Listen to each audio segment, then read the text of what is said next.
The Sheriffs. My name's Mr. Griggs, my colleague and our enforcement agent. Here with a High Court order today.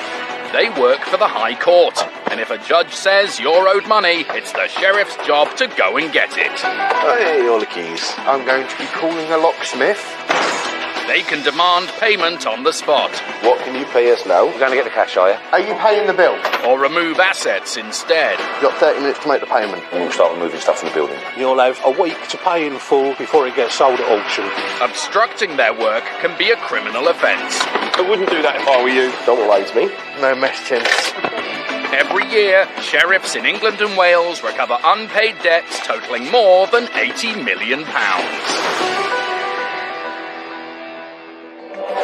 Coming up, Rob and Gerald have a debt to recover at a London car dealer.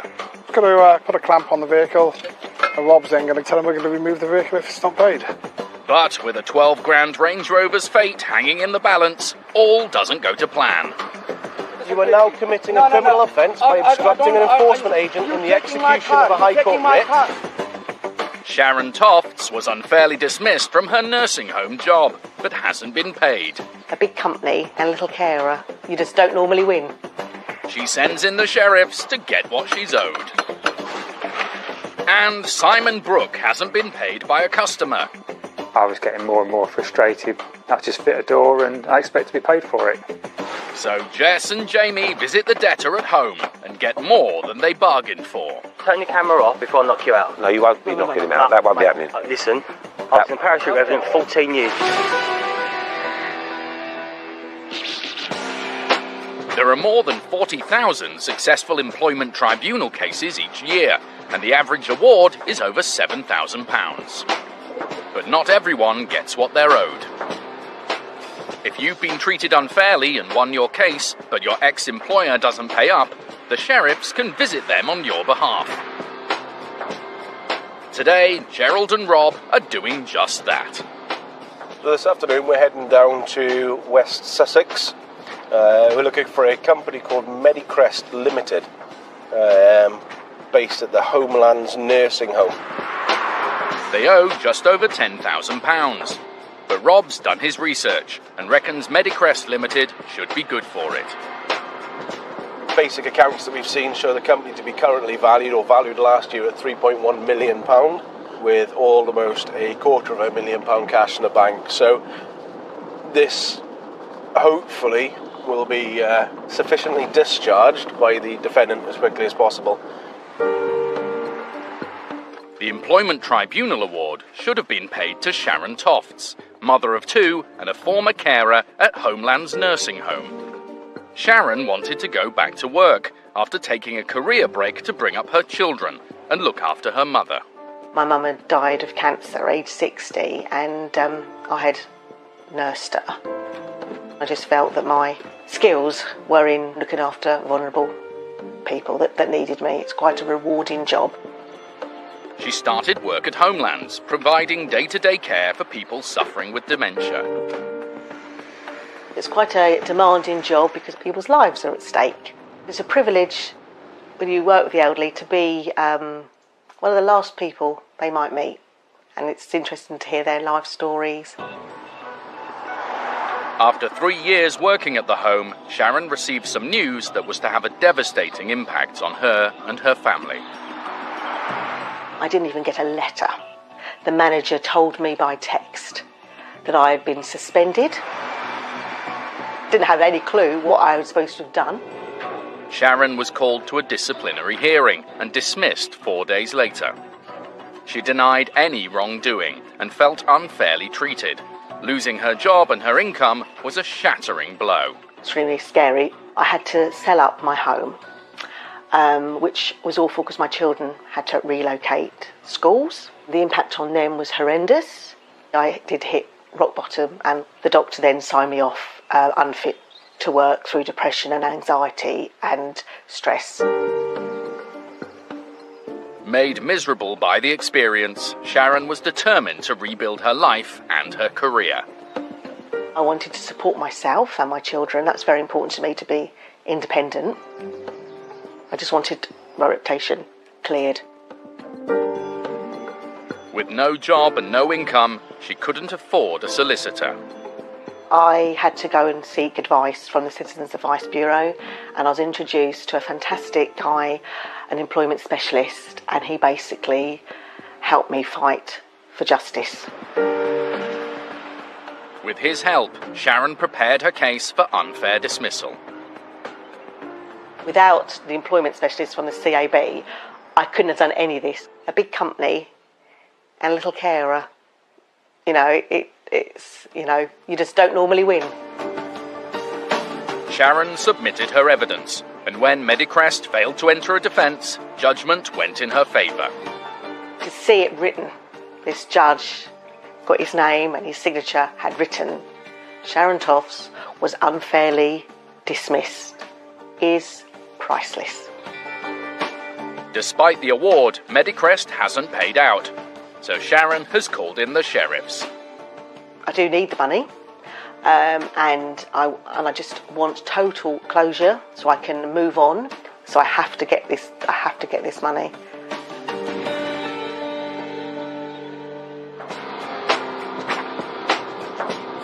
In Sussex, Rob and Gerald are pondering the unique challenges this job poses.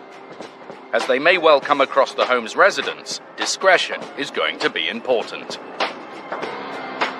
You would hope that the staff wouldn't want the residents to know, and that you'd hope that they'd usher us into a room somewhere and get this sorted out rather quick. Rob is also worried that many of the home's assets will be necessary for looking after its residents, and he has no intention of removing them. Whilst it's a commercial premises, as it's a nursing home, it does come with its inherent problems. If they've got vehicles, we need to be careful that they're not classified as disability transport. A lot of the equipment, a lot of the beds will be used for residential care. Normally, the sheriffs will take just about anything belonging to a limited company, but in this case, they don't want to disrupt the lives of the residents and will tread carefully. If they've got 40 bedrooms, but only 20 of them are in use by residents, then the beds, etc., from the other 20 rooms could be taken and sold. After many years in enforcement, Gerald's got a few thoughts of his own about their destination. I feel at times I should be in the nursing home, let alone enforcing at the nursing home. Could well be admitting him now. Thank you. Moments later, they arrive. Oh, very nice. Yeah, quite happy with you. Geriatric Gerald. The sheriffs pull up and approach the main entrance. Give the front door a knock.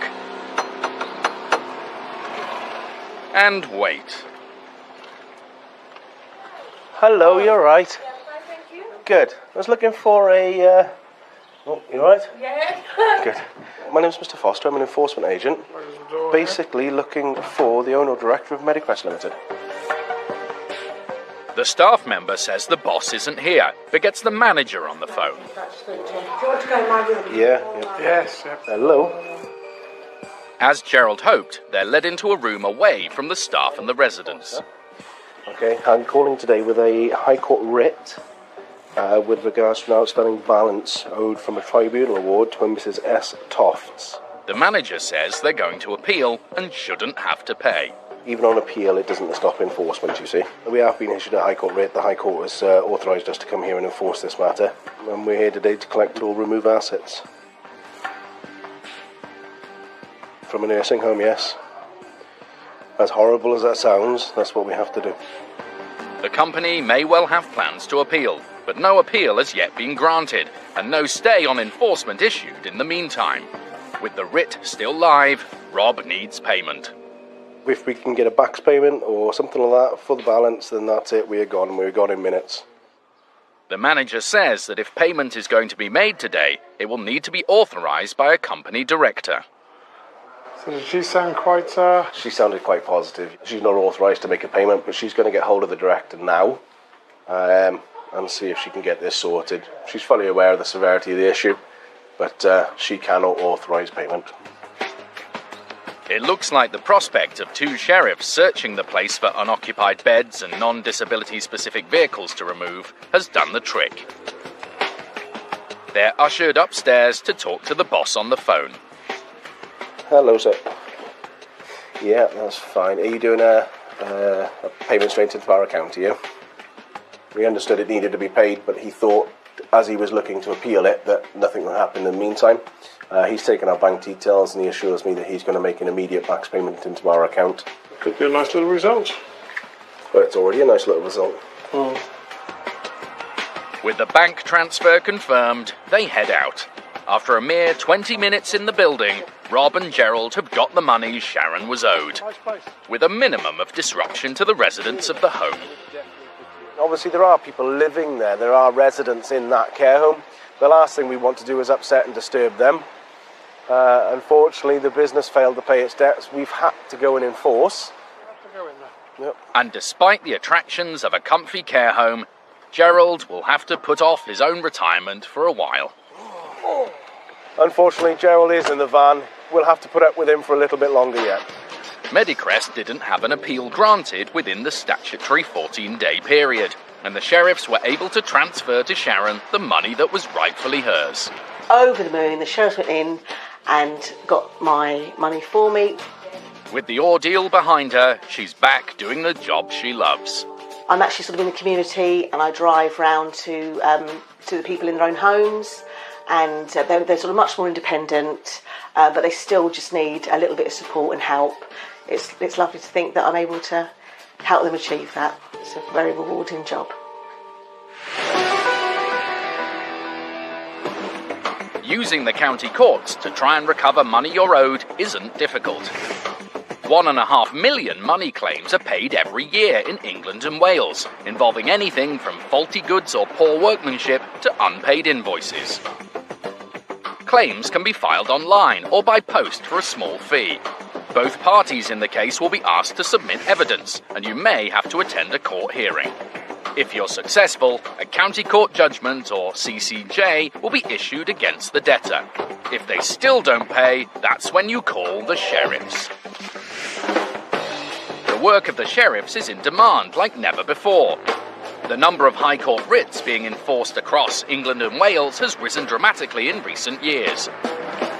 Their success depends on convincing debtors to pay up, or instead finding something they own to take control of.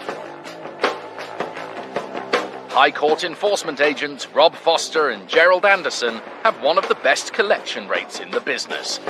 Today, in North London, their skills as detectives and negotiators are going to be tested to the full before they can get their client what's owed to him. I'm looking for Cameron Khalid, trading as a Motorzone Trade, which we believe to be a garage, a car sales place. The sheriffs often head off to a job with scant information. Just the name of their debtor, an address, and an amount to collect. But today, Rob and Gerald are armed with some useful background. This particular case is regarding a car that our claimant in this matter bought from this garage. It didn't appear to be fit for purpose. It went back into the garage for repairs the first time and took an awful long time to repair. It went in a second time and wasn't even repaired on the second occasion. The client therefore took them to court and won his case against them. In fact, Cameron Khalid did not contest the case, and a judgment was made in favour of the claimant. Mr. Khalid was ordered to pay compensation. When he failed to pay, the claimant called in the sheriffs and provided them with a dossier on Mr. Khalid and his company, Motorzone Trade. Today, the total debt stands at £2,599.50. He supplied us with a bit of background information, so we've been supplied with a picture of our defendant. Don't know how old this picture is, but this is what we were provided with. And he's also supplied us with a couple of Facebook posts showing a Range Rover for sale under the name of Motorzone Trade. They find the address, a small industrial estate behind some houses. Is it here, is it? And almost immediately, Rob spots a Range Rover through the gate. That may be the Range Rover that was on the listing. Do you want me to go out and open that gate? Yeah, go on if you could. There are a number of different units, and it looks as if multiple companies are trading here. The Range Rover plate matches the one in their dossier, but there's no Motorzone Trade signage anywhere. It looks like it's going to be a difficult day for Rob and Gerald. First impressions are not great. This ain't gonna go well. Time to start asking some questions. You alright, mate? Yeah. Is Mr. Khalid about? Sorry? Looking for Cameron Khalid. Is he about? I don't know the guy. Right, Motorzone Trade. I don't know him. Right, okay. The man doesn't seem to know very much at all about Mr. Khalid or Motorzone Trade, so Rob and Gerald head into the first building. You alright? I was looking for Cameron. Is he about? He's not, and this isn't Motorzone Trade either. Very little to nothing in there anyway. Where's his place then? Where's Motorzone? Howdo, is this Motorzone? It's another no. The debtor's not here, and he doesn't have an office. But the men confirm these are his cars. There's something not quite right.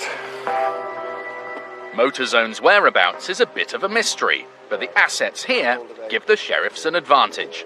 Rob's got Cameron Khalid's number on file, so calls him up to let him know they're going to take control of the vehicles. We're enforcement agents enforcing a High Court writ. I'm on your yard at the moment. Any chance you can come down and see me? Mr. Khalid says he's away on holiday and can't get to the yard, but that doesn't mean he doesn't have to settle the debt. We've got a High Court writ that commands payment in full or the removal of assets. What I can do is send you our bank details for you to do a bank transfer, but we need payment in full now or we're going to remove cars. He doesn't deny he owes the money, but tells Rob that's not possible because nothing at the yard belongs to Motorzone Trade. The Range Rover is listed on your website under Motorzone Trade. Right, who does it belong to? And what about all the other cars here? Who do they belong to? Mr. Khalid says some are on sale on behalf of customers, and the rest belong to another business on site. But Gerald's already spoken to them, and he thinks otherwise. They maintain cars, they do not sell cars. All these cars that are here belong to this the defendant that we're looking for. As for the Range Rover with the £12,000 price tag, that apparently belongs to the site's landlord. All I need to see is proof. What you're going to need to do is try and get hold of the landlord of the property just to come down with his proof of ownership for the Range Rover. And you're going to have to get somebody out with the proof of ownership for the other cars at the address, otherwise they're going to have to be removed. The owner of the Range Rover is also apparently away, more than 4,000 miles away in Abu Dhabi. Mr. Khalid says the only two cars he personally owns aren't there. They're parked on his driveway at home. Fine, there's no problem at all. The client's given us the home address, so we'll go to the home address and take the two cars that are there. Yes, I can assure you it does work like that, and we can do that. Rob's gradually getting his point across. Mr. Khalid now offers a part payment in a month's time. Rob's not interested. There's enough assets here to clear the debt today. I can't accept a deal. As much as you want me to accept a deal, I can't accept a deal. It needs to be paid in full or we have to remove. He tells Mr. Khalid if he wants to keep the cars, then he needs to try and get some money together and call him back. We'll see what he comes back with, but it's only a £2,500 balance for a trading car company. That should be no problem. While they wait for a decision, a man who works for another business in the yard turns up, and the sheriffs take their chance to get some more information. Have you seen the guy that comes here and sells cars? If I show you a picture of him. I see him every day. Yeah, Yeah, I think that's him. Yeah, that looks like him. When was the last time you seen Mr. Khalid here? Definitely yesterday. Yesterday? Yes. So the chance of him on holiday is quite slim. Very slim. It's definitely very slim. Here we are. All right. Cheers, mate. Thank you very much. Shortly afterwards, Mr. Khalid gets back in contact. Whether he's on holiday or not, he hasn't made arrangements to pay and is still arguing about who owns the Range Rover. The defendant has text back now saying that the owner of the Range Rover is coming. I thought he was in Abu Dhabi. Yeah, that's exactly it. He said the rest of the cars all belongs to third party. Yeah. He said I'll get the owner to come down with proof of ownership now. Going to the extreme of removing the cars will be expensive for the debtor, and the sheriffs would much prefer some money. If Mr. Khalid can provide documents showing the cars don't belong to him, the sheriffs won't have any choice but to leave the yard empty-handed. But for now, the Range Rover looks like their only option. I'm just going to put a clamp on the vehicle. Rob's then going to give a bell to the defendant, tell him his time's up, and tell him we're going to remove the vehicle if it's not paid.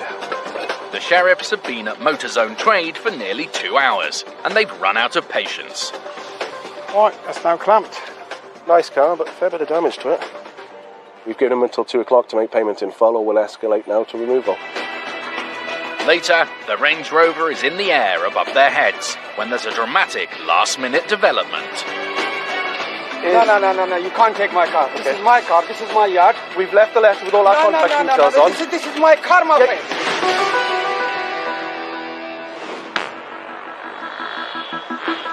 The sheriffs never know what sort of welcome they'll get when they turn up at someone's front door. But High Court enforcement agents Jess Payton and Jamie Wick are both former prison officers and reckon they can take just about any situation in their stride.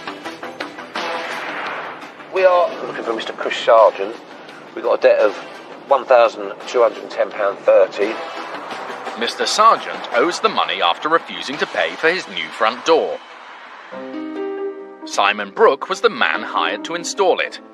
He'd recently decided on a career change and bought into a National Door Fitters as a franchisee. It was a big decision. It's the franchise fee that you have to pay up front. I've also had to buy my own van and tools and kit myself out there. So it's not a decision that is taken lightly. Having taken the plunge, Simon was pleased when he started getting orders. One of the first was from Mr. Sargent, and Simon went along to measure up. He seemed a likeable fella. He lived in a nice house. Me being interested in cars, noticed that he got a nice Porsche and she drove an Audi A5. I thought, well, the money won't be a problem here. They agreed a date for it to be fitted, and Simon ordered and paid for the bespoke door to be made up according to his new customer's specifications. When I came to fit the door, Chris wasn't actually in, but his partner was, and she seemed to be quite surprised that I was there, but I said that I'd made the appointment to come and see Chris, and she said, oh, that's fine, yeah, go ahead with the door. She disappeared to walk the dogs and went horse riding. Simon continued with his work undeterred and finished the job without any problems. It was a nice looking door, and yeah, I'd like to pride myself thinking I did a good job, and it looked nice when it was finished. When she returned, it seemed Mr. Sargent's partner agreed. I said, okay, if you're happy, I'd need to have payment, which was arranged, and she said, well, that would be needed to be done by Chris, who wasn't there. He was actually in London, but I should speak to him over the phone. They'd agreed payment on completion, so Simon called Mr. Sargent. He said he'd pay, but not in the way Simon expected. He said that he would send a cheque. I don't normally take cheque payments, but I reluctantly accepted that and waited for the cheque payment to come. Come on.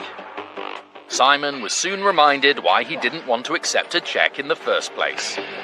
Good girl. I waited about a week or so, contacted him and said I've not received the cheque. He seemed to be quite surprised and said that he would do a bank transfer, and once again nothing came of that. Simon was out of pocket, and it wasn't just a day's labour either, because he'd paid hundreds of pounds to have the door made in the first place. He started to worry that his new venture was doomed. It made me very, very nervous. I hadn't been fitting doors that long. Cash flow was a little bit tight. I thought, is it worth me carrying on, because I can't afford to be giving a free doorway. Simon contacted Mr. Sargent several times, requesting payment, but despite the early promises, got nowhere. Feeling aggrieved, he decided that he wasn't going to let Mr. Sargent get away with it. I was getting more and more frustrated. I just fit a door and I expect to be paid for it. It's more about the principle that this guy was going to get away with not paying, and that was at my expense. that rattled me. Simon took the case to court, and a judgment was issued in his favour. But still, there was no payment. Even a visit from the court bailiffs made no difference. For Simon, there's now only one hope of getting what he's owed. Really at my wit's end and not expecting to get any money back, I've enlisted the sheriffs to come in, and hopefully they can pick up my money and work and put an end to this long saga.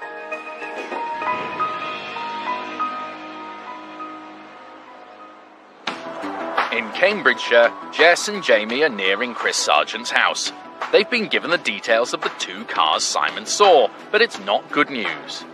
Unfortunately, they're both on finance, so we're going to have to basically turn up and hope that he's going to pay and we can get in contact with someone.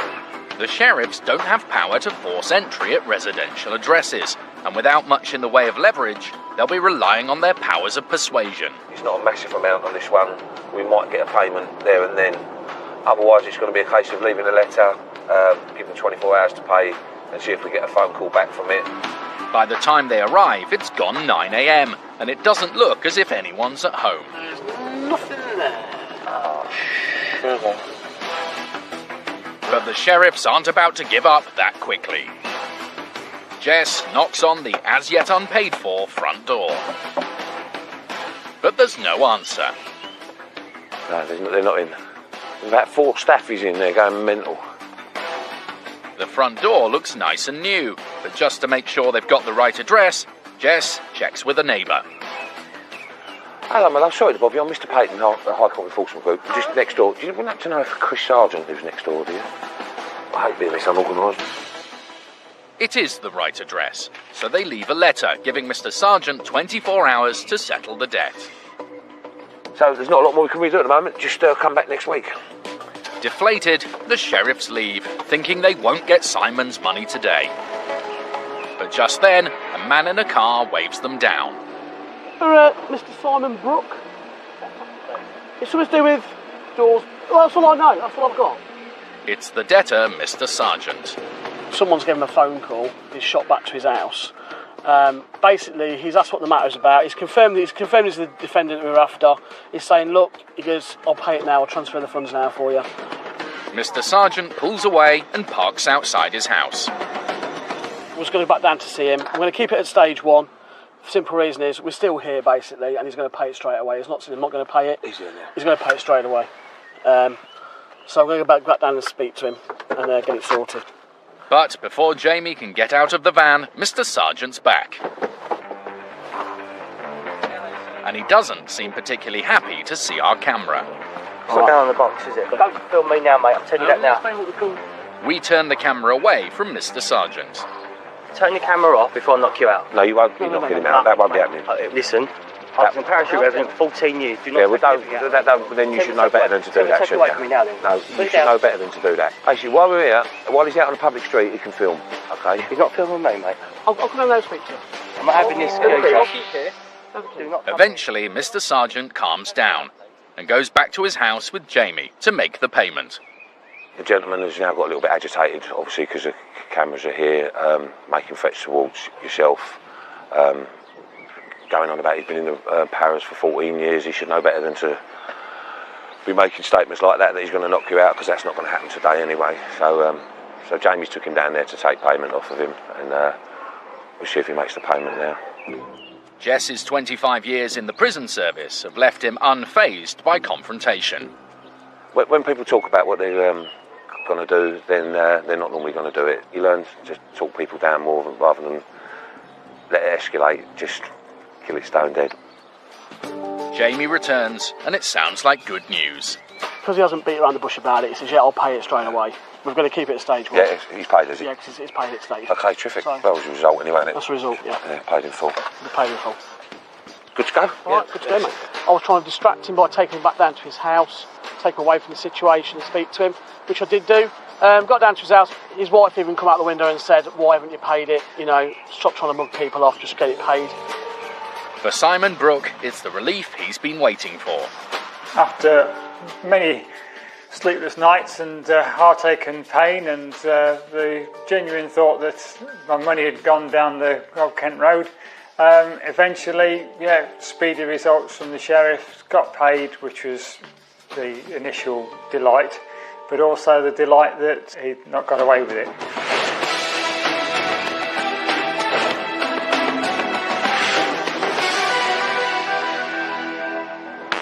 When debtors can't pay on the spot, Are you going to pay the bill? What do you mean, no? the sheriffs won't always remove assets. Goods go for almost a fifth of their true value at auction, and it's often better to agree a payment plan. Do you reckon you can do 200 a week? They'll make a list of assets. That's a nice man. Rice cookers. 7 wrist bracelets. And a controlled goods agreement is signed, making it an offence for anyone else to remove them. You sign it, I sign it. The sheriffs will only return to take the goods if the debtor fails to make payments. I've signed him up to £1,000 a month. Providing you stick to that, you won't hear from us again. High Court enforcement agents Rob and Gerald are at Motorzone Trade in North London, trying to recover £2,599 from boss Cameron Khalid. Mr. Khalid hasn't come to the yard. He's told the sheriffs he's on holiday. So far, he's only offered to pay part of the debt, but in a month's time.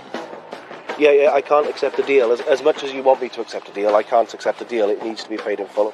The sheriffs have found a Range Rover in his yard, but he says it's not his. The onus is on him, however, to bring down the paperwork to prove it, and if he doesn't, the sheriffs are entitled to sell the vehicle to recover what he owes. I'm surprised nobody has turned up, and I'm expecting somebody to turn up. Removing vehicles is expensive for debtors and a last resort for the sheriffs, but today there's no other option. I've phoned him, I've spoken to him, I've warned him, I've texted him, I've warned him. What else can I do? I think he's had his time. Yeah. Had nothing from him? Nope, nothing at all. There's no response. Should we go for it? Yeah. I will start filling out the removal form. As Gerald makes the call for the truck, Rob gets a message from Mr. Khalid. The defendant has sent text back, been offering to pay half the balance 2 weeks from now, and then the remaining half the balance about a week or so after. It's a better offer than the one he made earlier, but it's still not very good. Nevertheless, Rob calls the claimant and puts it to him. Hi, it's Rob Foster from the Sheriff's Office, it is. What he has offered is half the balance on the 7th of August and half a couple of weeks later. The man who's owed the money isn't impressed either and turns it down. Absolutely. We assumed that was going to be the case. I just thought I'd run it past you just in case. We've got the Range Rover clamped at the moment. We've got recovery on the way to pick it up. We'll get this Range Rover gone for now, and my office will send you a report in due course, and we'll go from there. With the decision made and no further word from the debtor, all they have to do is wait for the truck to arrive. This could be our recovery. You alright? It is, and after a quick check around the vehicle, Crack in the rear light. Scuffs on the bumper there, Joe? All wheels are curb scuffed. the hooks are on. But before they can get the car in the air, there's a last-minute intervention. A man appears and tells the sheriffs they've got no right to be there. This is private premises. We have a writ to enforce here, you see. Without asking the owner, you don't have a right to be here. We do. With the writ, we on can the do other it. side of the gate, I'm afraid. We're just going to put this on, 2 minutes, we'll be gone. That's it, finished. If you don't think we should be here, by all means you call the police and I'll show the police this and they'll say yes, really we can not. be here. He can't send the sheriffs to the other side of his gate, but he does ask our cameraman to leave. We film from the road as 2.7 tons of Range Rover is craned out of its parking spot, then lowered onto the back of the low loader. Gerald and the driver try to get the car out of the yard as soon as possible, but at that very moment, a van pulls up right behind them.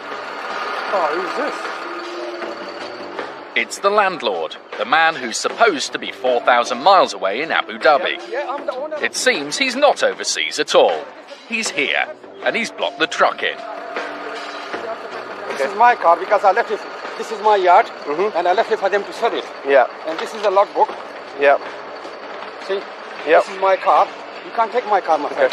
We've left the letter with all our contact details on. This is my car, my friend. Yeah, Look, this is Look, I'm the owner of the yard. He could have come here hours ago. It's always the same. Once the truck comes and they get on the back of the truck, then everything happens. Yep. You can't. The landlord's got a bundle full of documents that he thinks proves it's his car. The V5 is in his name, but it's common for dealers not to change it until selling the vehicle on. No, I'm the owner. I can prove you the receipt. Hang on. I can prove you the receipt. Hang on. Okay.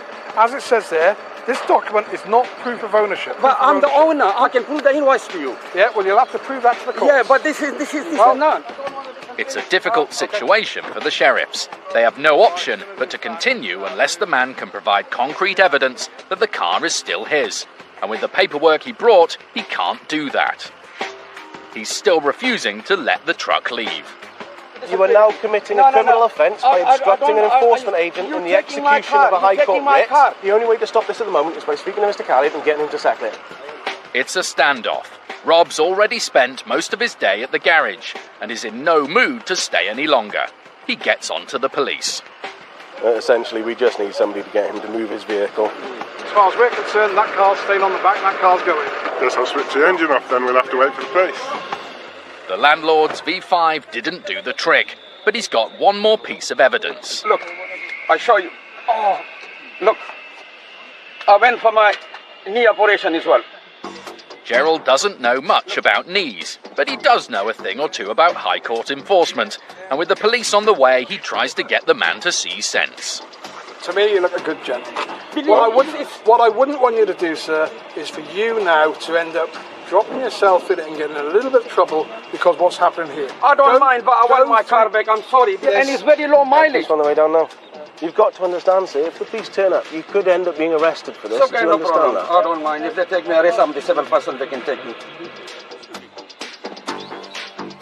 The only way the sheriffs will allow the car off the truck now is for the debt to be paid in full, and the landlord suddenly has a bright idea. No, it's okay. I'll pay the money. How much he owes you? I can't ask you to pay the money. No, please. I rather. How much? It's not him. Please. How much money? How much money?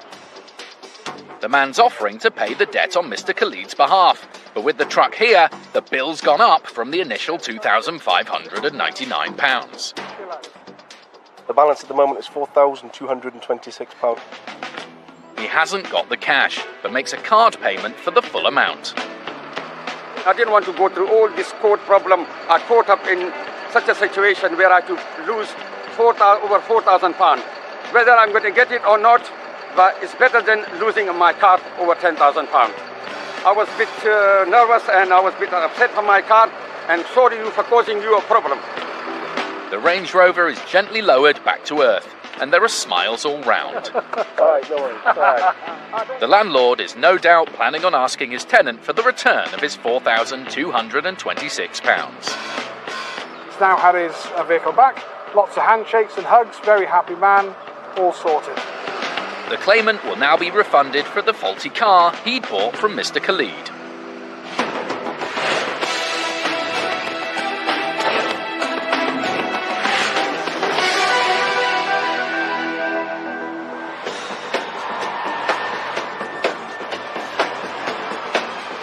High Court enforcement agents Lawrence Grix and Kev McNally are in northwest London, on their way to a travel agent specialising in discount flights and tour packages. We're in Harrow. We're going to Email Flights. Looking for £1,905. I believe this is a compensation claim. The claimant in this case had been organising a trip to Mexico. Email Flights took his cash and booked him onto a flight. But when he went to check in, there was no record of the booking and no seat in his name. He had to buy another one, and that cost him double the original price. When he claimed compensation, Email Flights didn't contest the case, and a judgment was made in his favour. But he still hasn't got his money, and that's why Lawrence and Kev are dropping in on the travel agents.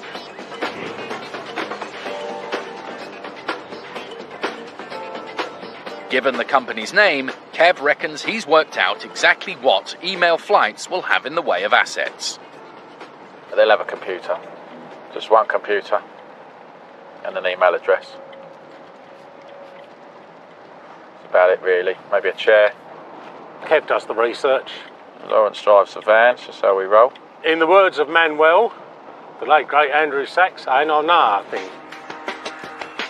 As they approach their destination, Lawrence and Kev once again prove their slick teamwork. Where are we going? Just over there somewhere. I think it's that second one, isn't it? The glass fronted place. Contrary to Kev's earlier predictions, Email Flights looks like a well-established business with a proper shopfront on a busy high street in Harrow. But finding somewhere to park is never easy in London. Well, I did research parking, funny enough, but Lawrence is divvying and missed all the spaces. We've just gone round in a big loop. Back in that same road, yeah. I'll go in there and I'll leave you in the van. Temporarily. Yeah, I'll give you a shout if I need you. I've left Kev in the van because I've had to park quite awkwardly. And I'll give him a shout if we need him. There he is.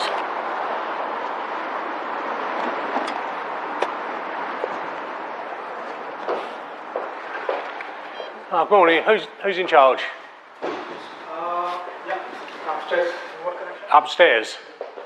Lawrence quickly takes up the invitation to go upstairs to their offices before anyone can change their minds. Sorry? There's no need to. I'll just ask you who's in charge. You said to me upstairs, so I'll go upstairs. Hello there. You're in charge, yeah? No. You're in charge, sir. Name's Mr. Grits. I don't want the camera in here, please. I'm an enforcement agent. I've got a High Court writ to enforce against Email Flights in favour of Mr. Our cameraman is asked to leave, so he does, and 20 minutes later, Lawrence follows. Email Flights has paid the debt in full. That went very well. They knew about the case, they were aware of it. They've actually phoned the court and they're trying to take it back to court. Their argument being it's the airline that should have paid the compensation and the airline that should have been sued. Regardless of any disagreement between the airline and the travel agent, Lawrence's job is to execute the High Court writ and get the claimant the money he's owed. And as far as he's concerned, it's job done. They basically just paid online with the cards for the full amount to get rid of me today, and they're going to seek independent legal advice over what they can do next. Yeah, all in all, another paid in full. Happy days, on to the next one. Email Flights told us they were shocked and distressed when the High Court enforcement agents visited their office and they realised what had happened. The member of staff who deals with complaints had overlooked this file and did not bring it to their attention. They are appealing the court's decision. They have always compensated errors, and in 14 years, they have never before had a CCJ issued against them.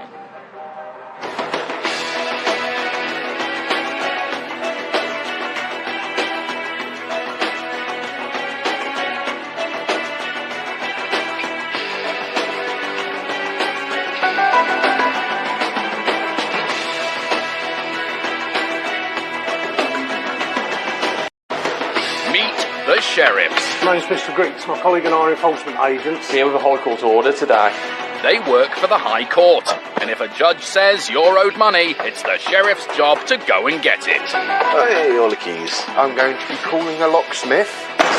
They can demand payment on the spot. What can you pay us now? We're going to get the cash, are you? Are you paying the bill? Or remove assets instead. You've got 30 minutes to make the payment. And we'll start removing stuff from the building. You'll have a week to pay in full before it gets sold at auction. Obstructing their work can be a criminal offence. I wouldn't do that if I were you. Don't raise me. No mess tins. Every year, sheriffs in England and Wales recover unpaid debts totalling more than £80 million. Coming up, these women were sacked and didn't get the money they were due. Financially, that pressure now suddenly was just there. Sorry. When Rob and Gerald track down the women's boss, they give him an ultimatum. He's got another 5 minutes to make payment, otherwise we're going to phone up the recovery and start with Tommy is on the trail of a debt that dates back 5 years. He was aware of the court order. It wouldn't just go away. And today it's sort of crunch time.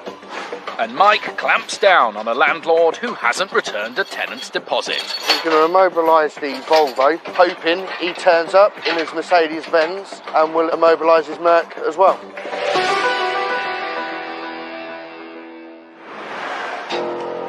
On average, we spend more than £33,000 over the course of a lifetime on cosmetics and skincare products. Taking care of how we look is now a multi-billion-pound industry. Today, High Court enforcement agents Rob Foster and Gerald Anderson are on their way to skincare company Sesderma UK Limited. Gerald's no beauty expert, but he is hopeful there'll be plenty of assets on site. We've had a little bit of information that the company has expensive serums, a skincare line, fillers, chemical peels, etc. Rob and Gerald are pursuing a debt on behalf of 4 ex-employees, who each took their case to an employment tribunal, and won. They didn't get their money, so their cases were transferred to the High Court for enforcement. I've got 4 writs against the same company. All of them are tribunals. All of them are to do with non-payment of holiday pay, unpaid wages and unpaid expenses. Hopefully we can get all 4 of them sorted. Christine Dennington is one of the 4 claimants pinning her hopes on the sheriffs. Christine was delighted when she landed her dream job, heading up the UK sales team for leading Spanish skincare company Sesderma. It was skincare, which I'm quite passionate about, and it was sales, which I'm very passionate about as well. Christine was based at the Sesderma UK head office in Oxted, Surrey. Her brief, to help establish the company's products in the UK market. I knew it was a big brand out in Spain and very successful. In the UK, it had only been launched for 6 months, but I saw it as a challenge. I thought, I can help launch this product in the UK. I could see it working because, the product is great. The science is great behind the product. Christine was joined by Head of Marketing, Kamal Watson, and her own sales team, including product specialist, Charlotte Smith. I thought the company was an ambitious company and they had a lot of prospect for growth. I was absolutely ecstatic when I was offered the job with Sesderma. It was a fabulous opportunity and it was something I was really looking forward to. As far as Christine was concerned, she'd put together a strong team and everything was moving in the right direction.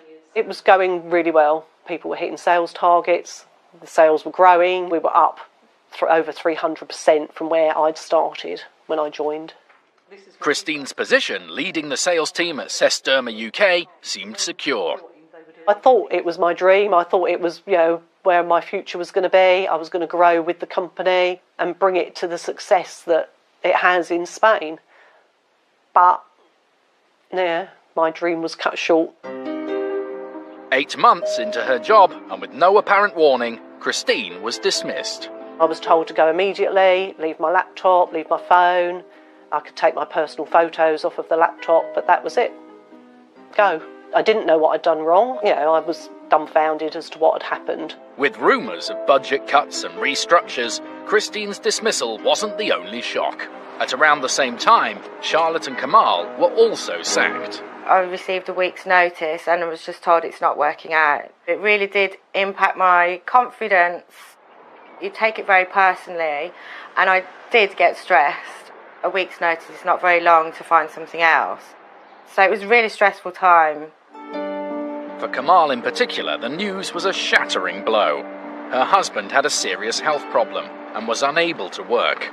I was really devastated at the time. My husband had just suffered a heart attack, so the timing was just not great.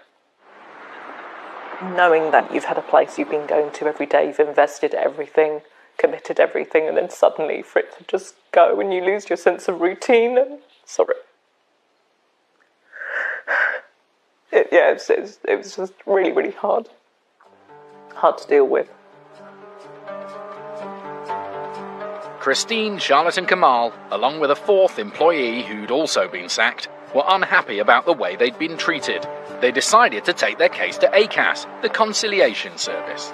All 4 claimed they were owed money, and 2 of them accused the company of breach of contract. We'd all lost our jobs very close together, and we were owed money as in salary, expenses, holidays, and we thought if we all joined together then we're going to have more chance of receiving what's owed to us. A lot of money was owed to the 4 of us, and everyone's circumstances are different, and I know some of them were really struggling with not having pay, having to sell cars, having to move out of where they were living. It's devastating for people to find themselves in this position. For Kamal, losing her family's only source of income hit hard. Knowing where the next penny was coming in was crucial. Financially, that pressure now suddenly was just there, and it was just a lot to deal with. I was expected to be the breadwinner and support my husband emotionally and financially, and with the redundancy, I was unable to do that, so I felt very helpless. A settlement couldn't be agreed at ACAS, so the women went to an employment tribunal. When Sesderma UK didn't contest the case, an award was made in favour of the 4 ex-employees, but they still didn't get their money, so the case was transferred to the High Court for enforcement. I've heard about the sheriffs from my uncle. That's the best chance that we have, I would say, to try and get some of the money that's owed to us. We've called in the sheriffs as a last resort. We've got to the point where we have tried everything now, and we're really hoping that the sheriffs can resolve and just put this case to a close and just get us the money that we're owed. The amount owed, including fees, is £15,927. Rob and Gerald are on their way to Sesderma UK's head office in Oxted, Surrey. But there's an immediate potential problem. The only way into the office is through a shared access doorway, and that means if the door's locked and no one lets them in, they won't be able to force entry. If nobody opens it, legally, we could have a problem. Even though it's commercial, we could have a problem forcing entry when it's a shared access. Luckily, the door is unlocked, and they can walk straight in. Oh, diamond. There's a second internal door, but that's also unlocked. 2 times lucky. 2 times lucky. Finally, the sheriffs reach the Sesderma UK offices. 3 out of 3. Hello. You're right. Looking for the owner or director of Sesderma UK Limited. Is that yourself? No. No? The directors of the parent company, Sesderma, are based in Spain. So Rob and Gerald want to speak to Alberto Sarmiento, the project manager and company secretary for Sesderma UK. But Mr. Sarmiento is out on business. Yeah, if you can give him a call. If you let him know agents from the sheriff's office are here. Yeah. And we need to speak to him regarding Mrs. C. Smith and others. The employee goes to call her boss, while Rob and Gerald size up the stock. Pretty well stocked. Very well stocked, yes. But to what value? Well, I wouldn't know if that there is worth 50p or £5. What sort of price is all this sort of stuff, do you know? What would I have to pay for something like that?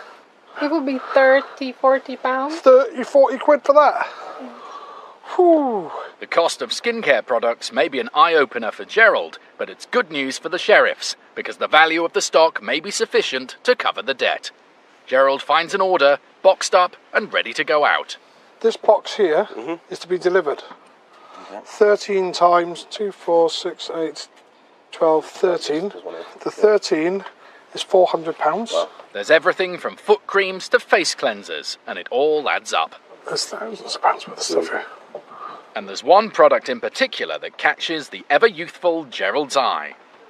I'd probably pick this one, which is an anti-aging facial. I'd use this one because it's my birthday at the end of this month, and I'm 21 again, and this will confirm it. The employees finally managed to get Mr. Sarmiento on the phone. It's Mr. Foster from the sheriff's office. We have 4 High Court writs. Mr. Sarmiento says he won't make a payment in full because the amount on each of the 4 writs is wrong. He tells Rob he's already paid some of the money direct to the 4 claimants. But despite this, the sheriffs are obliged to execute the writs. regardless of what you claim to have paid at the moment, we haven't received any proof of that. So all we can go on is the outstanding balances that we've got on the 4 writs. Rob explains that the sheriffs hold the money for 14 days, so if it turns out Mr. Sarmiento has paid too much, he can claim it back. I can send you links to pay each one, or I can send you our bank details for you to make payments on each one. But Mr. Sarmiento is still refusing to pay. Well, then you're going to lose your stock then. It's as simple as that. I'm not beating around the bush with it. You either pay it or we remove. Mr. Sarmiento says he's on his way back to the office, but he's over an hour away. He's adamant he's not going to pay it, but there's plentiful supply of assets here. So we'll call a recovery contract and we'll have them away. But within a few minutes, Mr. Sarmiento is back on the phone, and he's changed his tune. Hello, sir. My name's Mr. Anderson from the Sheriff's Office. He now says he will pay, but he doesn't have sufficient company funds in the UK. So he'll have to contact Sesderma's head office in Spain. I can send the details to this person in Spain and he can pay it directly into our account from Spain. The sheriffs are going to start listing assets, but decide to hold off actually removing stock to give Mr. Sarmiento the chance to pay in full. We're starting the inventory now. Now, I'm happy enough not to start walking out with all your stuff until you get here. All I need to know, sir, is when you get back here, are your intentions to get this paid, or am I sitting here wasting my time? Mr. Sarmiento says he will pay, but still maintains the amount on the writs is wrong. About an hour, is it? Okay. Cheers. Gerald briefs Rob on the debtor's claims that a part payment has already been made. He said he has proof by email. He's paid 50% to each one of them. Yeah. He's got proof of the payments being made. If they have had payments and they confirm it, then we can adjust the figures likewise. There's only one way to clear this up, and that's to talk directly to the claimants. Gerald gives Christine, one of the 4 claimants, a call. Is that Christine Dillington? Yeah, how are you doing? My name's Mr. Anderson from the Sheriff's Office. How are you doing? All right. I've just been on the blower talking to the chappie. He reckons that he's paid 50% of this debt already. Now, I can't say whether he's paid anything or not. Christine explains that they had received some money from Sesderma UK, but that was several months before the Employment Tribunal. So the amount they were awarded and the amount on each of the writs is correct.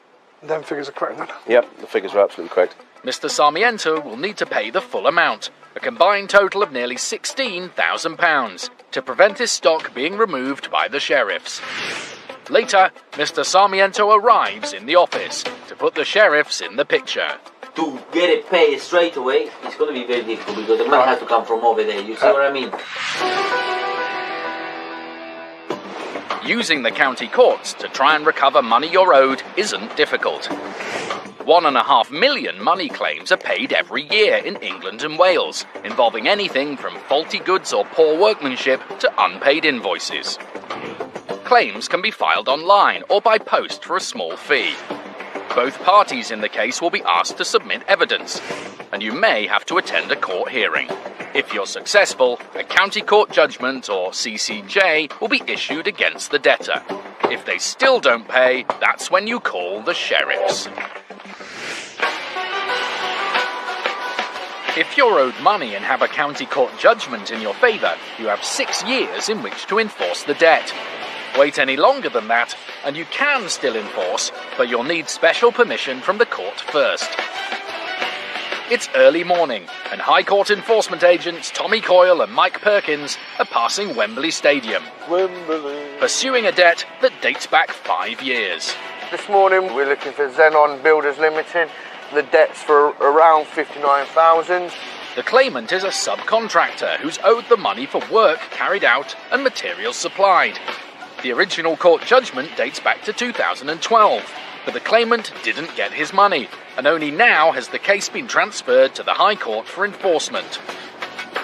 The total amount owed today, £59,204. We're going to be looking for assets such as building vans, any high-value building equipment. Tommy and Mike find the address on the writ easily enough, but there's no sign of any builders' vans. It's quite a small commercial property. What we can see at the moment, there's no external assets. Not the best. It's not the best, but you never know, we might go in there and they could have £1,000 worth of stuff in there. But What's even more worrying is the signage. There are signs for several different limited companies, including Zen Builders Limited. But the writ is against Xenon, so the sheriffs won't be able to remove assets if they're owned by Zen. Xenon Builders Limited. Themselves. Is the boss about? Director? Good news. It sounds like Xenon Builders is trading from here. Yeah, I am manager. You're a manager? My English is... Can we go talk in private somewhere and I can explain everything? High Court Enforcement Agent, we're here with a High Court writ today for Xenon Builders Limited. We're here to collect an amount of £59,204.56. I don't know how you'd like to get that paid. News of the writ comes as a shock to the manager.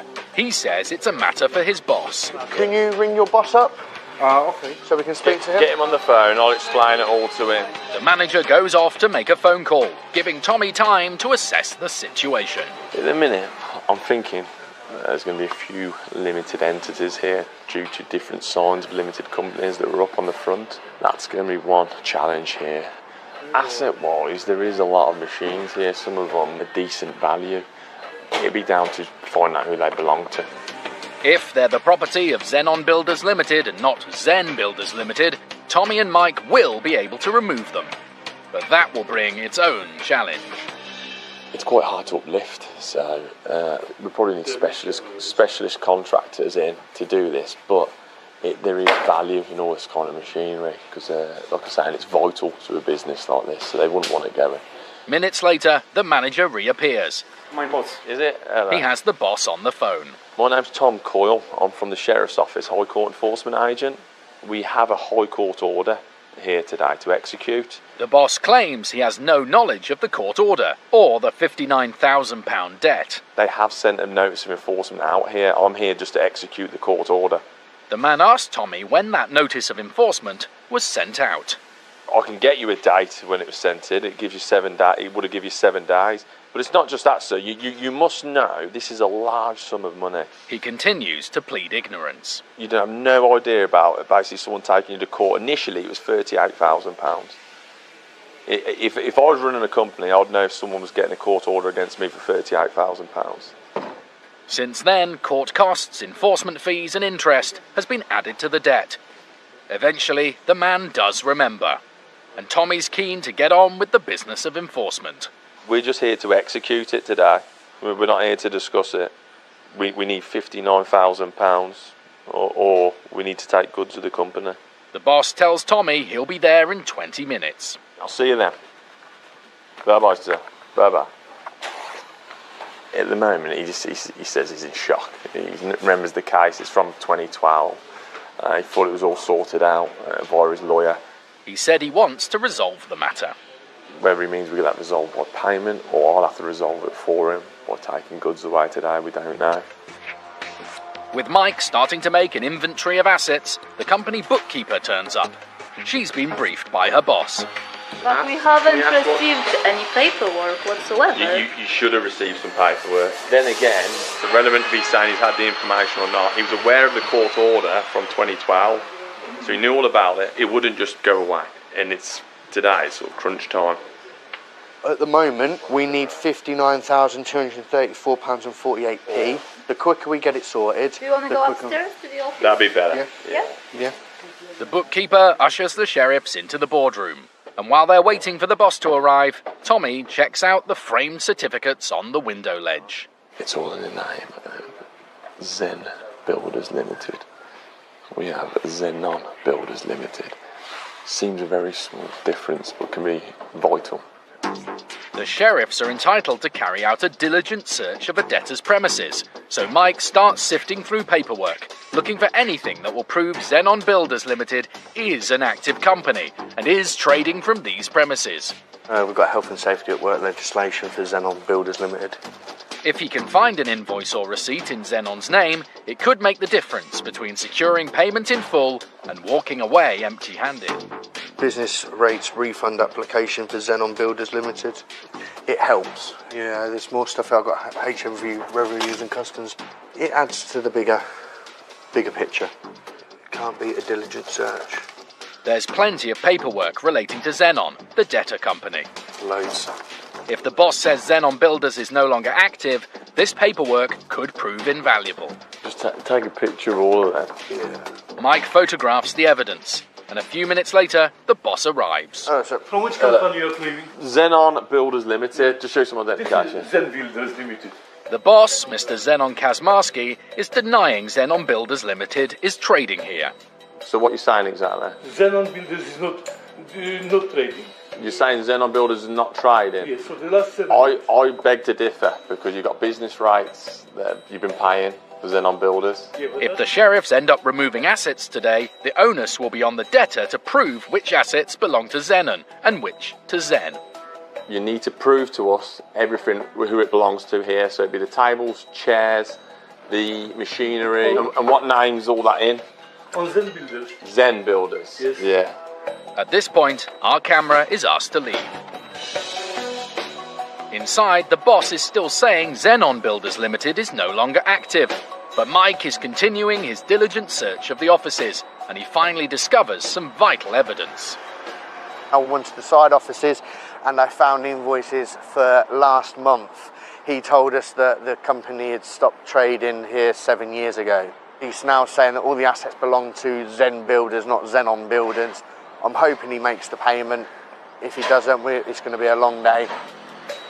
Finally, after nearly an hour, the sheriffs emerge. But has Mike and Tommy's persistence paid off? And have they managed to come away with the claimant's money? We enforced it thoroughly, and that produced a full payment of £59,204.56. Payment in full, thanks to Mike's diligent search and the vital evidence he uncovered. When I found up-to-date invoices for the last 2 months, at that point he started to change his whole attitude towards the obviously the debt. It's a good result for the sheriffs, and for the claimant who's been waiting 5 years for his money. Zenon Kazmarski told us that Xenon Builders Limited is not a trading company, and that he has started legal proceedings to recover the money paid to the sheriffs, which he says was paid under duress.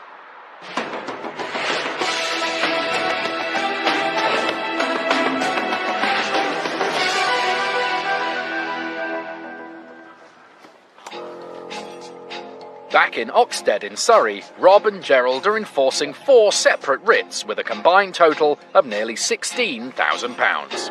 I'm not beating around the bush with it. You either pay it or we remove. It's as simple as.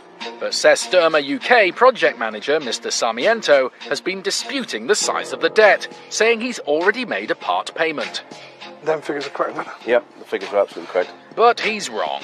Rob's back on the phone to Mr. Sarmiento, breaking the news to him that the writs are right, and he does owe the full amount. We've spoken to the claimants in the matter now. The balances that we've got on the paperwork now include the remainder of unpaid wages, car allowances, expenses and whatnot, so the balances we have are correct. If he's to prevent stock being removed, he'll have to come up with the cash. We've had instruction from the client, it's either paid in full on all 4 cases or we remove assets.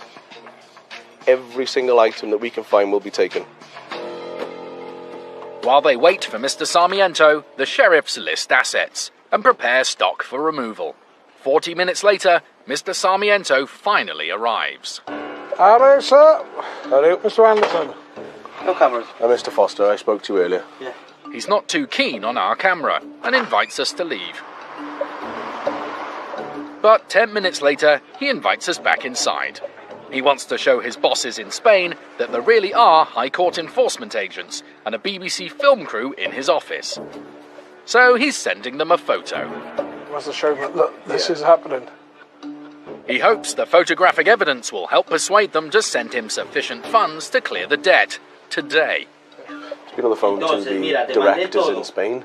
He's just trying to get them to make payments in full at the moment. As you can hear, he's on the phone at the moment. But it sounds as if head office isn't prepared to bail him out. Mr. Sarmiento says he can only afford to pay half the debt. But after several months of being patient, Christine, Charlotte and Kamal aren't prepared to wait any longer for the money they're owed. He's prepared to make a payment of £8,000 now, and then he wants to go to an arrangement for the remainder. However, we've got 4 claimants that are all refusing to accept any instalments. They feel they've been messed around. It's going to have to be payment in full today or removal. Mr. Sarmiento is back on the phone to Spain, but the boss isn't available. He's in Abu Dhabi right now, and he's in the middle of doing a presentation. But even though saying that, to get it paid straight away, it's going to be very difficult because the money has to come from over there. You see what I mean? The sheriffs have been at Sesterma, UK for nearly 3 hours, and time is running out for Mr. Sarmiento. I can't believe just people are washing their hands. He's got another 5 minutes to make payment, otherwise we're going to phone up the recovery and start removal. And once that happens, extra costs are inevitable. Once we phone them, they'll charge us either way. Whether they're here on their way or just left their depot, they will charge us. So you will pick that charge up as well. With removal just minutes away, Mr. Sarmiento finally decides to pay in full, making up the shortfall from his own personal account. Card? Okay, let's start doing the payments. Alright.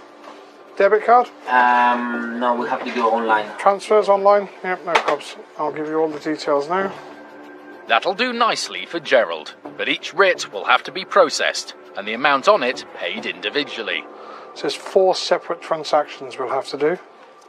It's a long process, but Rob and Gerald are happy with the outcome. It literally got to 0 hour, but I think he's hoping to clear these debts, make a success of this company and keep going.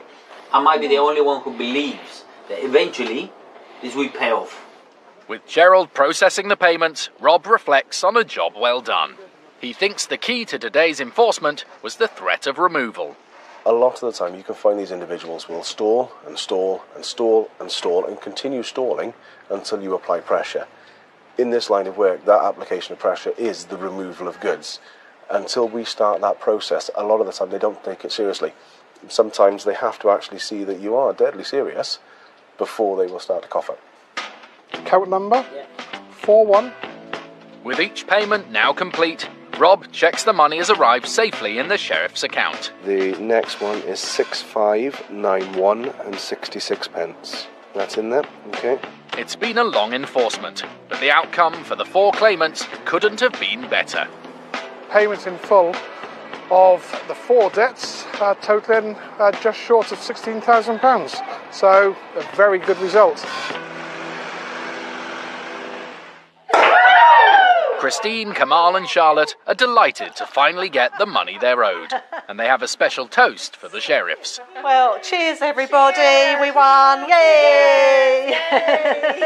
So we just would like to say to Rob and Gerald, thank you so much. Thank you from very all of us. much. Thank you so much. We really, really appreciate it. Couldn't have done it without you. Yeah, absolutely. It was just an amazing feeling to know that we've been paid, justice has been done, and that we can now sort of move on and put a closure to that story. When Rob rang me and when they'd left the building to say we've got the money, I was just ecstatic. I actually did scream down the phone. I never thought we were going to get there, but yeah, great news.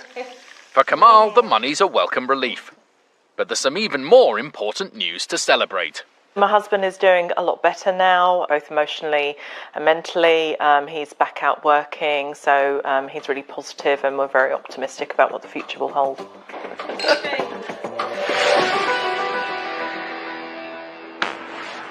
If you've won a county court judgment and haven't been paid, for £66 you can get the case transferred up to the High Court, which will issue a writ for enforcement by the sheriffs. Hello? I'm an enforcement agent enforcing a High Court writ. I'm here just to execute the court order. They've got more powers than county court bailiffs. We're going to force entry into the shop in about the next 10-15 minutes. I have the right, under the writ, to investigate. If you obstruct myself or my colleague, it is a criminal offence. And there's no limit to the size of the debts they can pursue. £14 million. It's the largest job I've ever done. He can pay it directly into our account from Spain. If they're successful, they will recover your money and costs from the debtor. Thanks. Thank you. As well as their own fees that are set by the government. It was that amount there until 5:30. I don't stand here for 3 hours for nothing. If the sheriffs can't get your money, they'll ask you to pay a fee of £75 plus VAT. It's just before 10 a.m. and High Court enforcement agents Tracy Lee and Adam Crossley are in the northwest. We're in Oldham this morning, Adam and I. It's Adam's patch this, not mine. They're on their way to double glazing company Glowworm. The claimant has paid deposits for glazing onto residential premises, and obviously the work's not been done. They took the matter to court, and when Glowworm didn't respond, a judgment was made in the claimant's favour. But the money still wasn't forthcoming, so it was transferred to the High Court, and now the sheriffs are on the case. They sent Glowworm a notice of enforcement, giving them a minimum of 7 days to clear the debt before the sheriffs turn up on their doorstep. There's been no contact after the notice of enforcement, so we're hoping obviously that there's assets at this address. We're unsure whether they're actually trading and manufacturing from this address, or it is merely a sales office. The amount owed today is £1,861.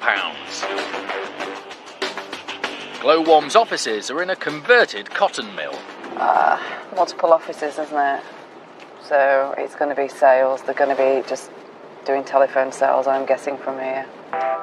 It's unlikely there'll be much here in the way of assets, which will make today's enforcement all the more challenging. All right there. Looking for Glowworm. It's Mr. Crosser, I'm an enforcement agent. The man on reception says he'll give them a call. Right. Are they in this building? They're in this building. Right. 10 minutes later, there's no sign of anyone from Glowworm. Yeah, I don't like to be kept waiting, do you? Patience is a virtue, Teresa. I'm working on it. Just then, a woman walks through the door. She's from Glowworm. There's a writ to enforce. There's a what? Writ of control that was issued in court. The woman knows about the debt, but claims the case is still ongoing. Unfortunately, we're here to recover the money in full. Yeah. Or remove assets. The woman claims Glowworm didn't receive the sheriff's notice of enforcement. She goes to reception to check if there's any mail from them. And there it is, the notice of enforcement. The letter was dated the 24th of August. It was sent a full 2 weeks ago. They've not obviously checked the mail. They've not collected mail for a few days, otherwise they would have picked up the notice and known about this. They've now incurred enforcement costs, which they could have avoided if they'd have actioned it sooner. The woman disappears to give Glowworm's director, Mr. Ali, a call. She comes back a few minutes later and takes Adam and Tracy to the Glowworm office. There's a male colleague in the office, but apparently he's not Mr. Ali. Director or no director, Adam gets straight down to business. So what we're doing about getting it paid? Are we paying it now? Calm down a little bit, you know what I mean? We've only got the letter, you know what I mean? You just turned up the door. Whenever that letter's dated. You can quite clearly say it's dated. The 24th of August. You've just clearly seen it. We've not been given the letter, have we? Right, well, but that's your responsibility for not getting it out of the pigeonhole, isn't it? The choice is yours. Have you got a card you can pay on? It's decision time for the double glazing company. The only money I've got on me is about 1,500 quid. That leaves a balance of £361. At first, the two Glowworm employees say they'll clear the debt in instalments, but then they seem to have a change of heart. Forget the 1,500 quid, what happens if we don't pay nothing now? We'll remove your goods now. Right now? Yeah. The problem, as far as the sheriffs are concerned, is that the assets here aren't worth a great deal, and certainly won't clear the debt. To make matters even more difficult, the woman seems to have taken a dislike to Tracy.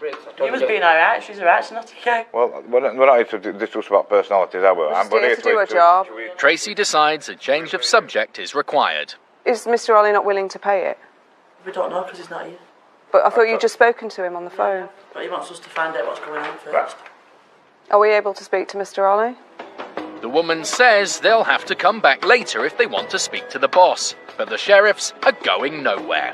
And out of the blue, the Glowworm employees offer to clear the debt in 2 instalments. I'll give you 1,500 quid now, yeah? Yeah. And the rest of it you get by Monday. The sheriffs accept the offer and start to draw up a controlled goods agreement. The agreement means the sheriffs can seize Glowworm's assets if the debt isn't cleared within 48 hours.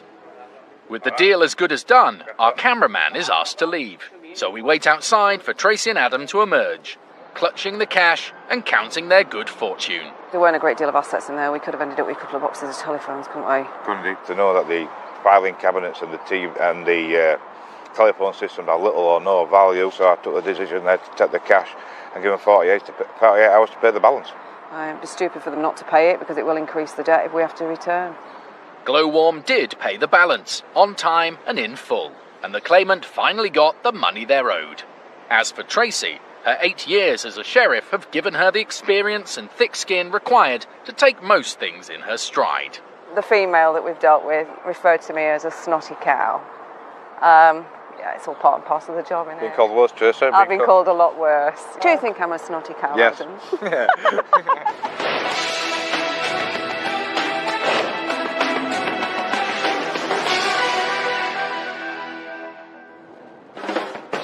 This morning, High Court enforcement agents Mike Perkins and Billy Evans are up bright and early and on their way to Reading. We're going to a bakery. The defendant is a Mr. Jitsu Mia. Mr. Mia runs the bakery, but he's also a private landlord and owes the money to a former tenant. The total amount owed is £6,663. Mike is a big fan of bakeries. I like a bit of pastry, but obviously got to watch my figure, not like Billy.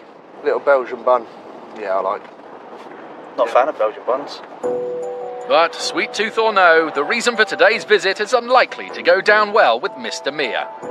The sheriffs expect payment in full, and if he can't raise the dough, they may be removing a lot more than a couple of Belgian buns. Could be a nice big kitchen out the back where it's got a lot of cooking equipment in there, ovens. Hopefully they'll be owned by the debtor. It doesn't take the sheriffs long to find the bakery. There it is. But it doesn't look like there's much baking going on. 10 a.m. What time are we on now? About half an hour. We can knock anyway.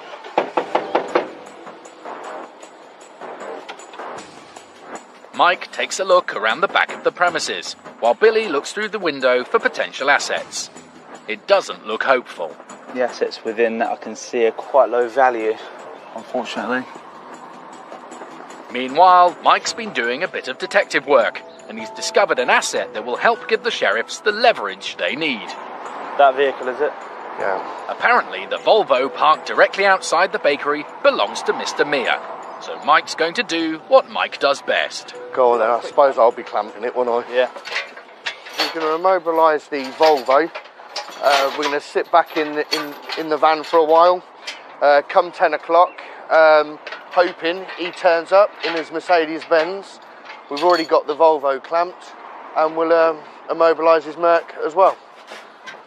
It may be an effective way of immobilising a vehicle, but crawling around in the gutter is hardly the high point of a sheriff's day. I love the clamp, I do. He likes to get dirty. With the Volvo immobilised, Mr. Mia suddenly appears. Not in his Mercedes, but from inside the shop. It seems he's living in the flat upstairs and has just come down to start the day. Hello there, my name's Mr. Evans. I'm an enforcement agent enforcing a High Court writ. Yes. Are you Mr. Jitsu Maya? Right, okay. Billy tells Mr. Mia exactly how much he owes. Currently the bill is at £6,663.11. How do you intend to pay it off? But Mr. Mia has no intention of paying it off today. He says the dispute with his former tenant is still ongoing. I have defended it, yes. Right. My solicitor has dealt with it, and he has sent an application to the court. If you like me to show you all the letter and everything. The application, sir, doesn't stop us actually enforcing on the debt. Today we've got on a High Court writ and it's live. The only way you're going to stop enforcement today is by paying in full. Yeah, well, I'm not in a position to pay that money. Mr. Mia says he needs time to call his solicitor. The sheriffs give him half an hour, but tell him he'll have to pay in full or the amount he owes will go up. At the moment, the balance is sitting at £6,663.11. If you don't get that together, sir, okay, we're going to go to the next stage. We'll incur an extra £594 on it. If you can't make that payment, we then go to removal stage and you'll incur £1,072 on top of the bill as well. I recommend that you take your half an hour to try and raise those funds because we are going to further enforce. Mr. Mia asks our camera to leave the shop, so we move outside while he checks through his paperwork. And Mike and Billy start listing assets for removal. There's quite a large kitchen out the back, a lot of cooking equipment, possibly enough to clear the debt. The one place where the sheriffs haven't so far been able to check for assets is Mr. Mia's flat above the shop. It's a residential property, so they can't force entry. But they can gain peaceable entry through an open or unlocked door. Or, of course, the debtor could invite them in. It looks like Mike's got upstairs into the debtor's flat now, so yeah, I'm going to go see what else we can list down. A few minutes later, Mike emerges. He's found exactly what he's been looking for, the keys to Mr. Mia's Volvo. That's even better when the vehicle starts up as well. That'll be staying in my pocket. If the sheriffs do end up removing the Volvo and selling it at auction, it'll be worth a lot more if it has a set of keys. They're confident the car, along with the kitchen equipment inside, will go a long way towards covering the debt, if it comes to that. Oh, I've also got the shop keys as well, just in case. Finally, there's news from Mr. Mia. He tells the sheriffs he's spoken to his solicitor, and he's been advised to pay the full amount. As Mike unclamps the car, Mr. Mia invites us back inside to explain how the writ came about. He says he didn't return his former tenant's deposit, partly because he didn't have a forwarding address, and partly because of the state of the property. I went to see the property, wasn't in a good state. I made that mention to him. I had to have the place refurbished again, which I had a proper invoice for. The money has been spent on that. In fact, more than his deposit. Mr. Mia says he was wrongly accused of not putting the money in a government-backed deposit scheme as the law requires. The sheriffs will hold on to his money for 14 days, giving him an opportunity to appeal should he wish. Meanwhile, Mike checks Mr. Mia's online payment has gone through. Yeah, that's correct balance. Brilliant, thank you very much. Brilliant, thank you both. This account cleared on stage 1. Without having to do a removal. I'm going to go let the defendant know that the money's in the account and we'll be leaving. It's a good result for the sheriffs. Payment in full, all £6,663.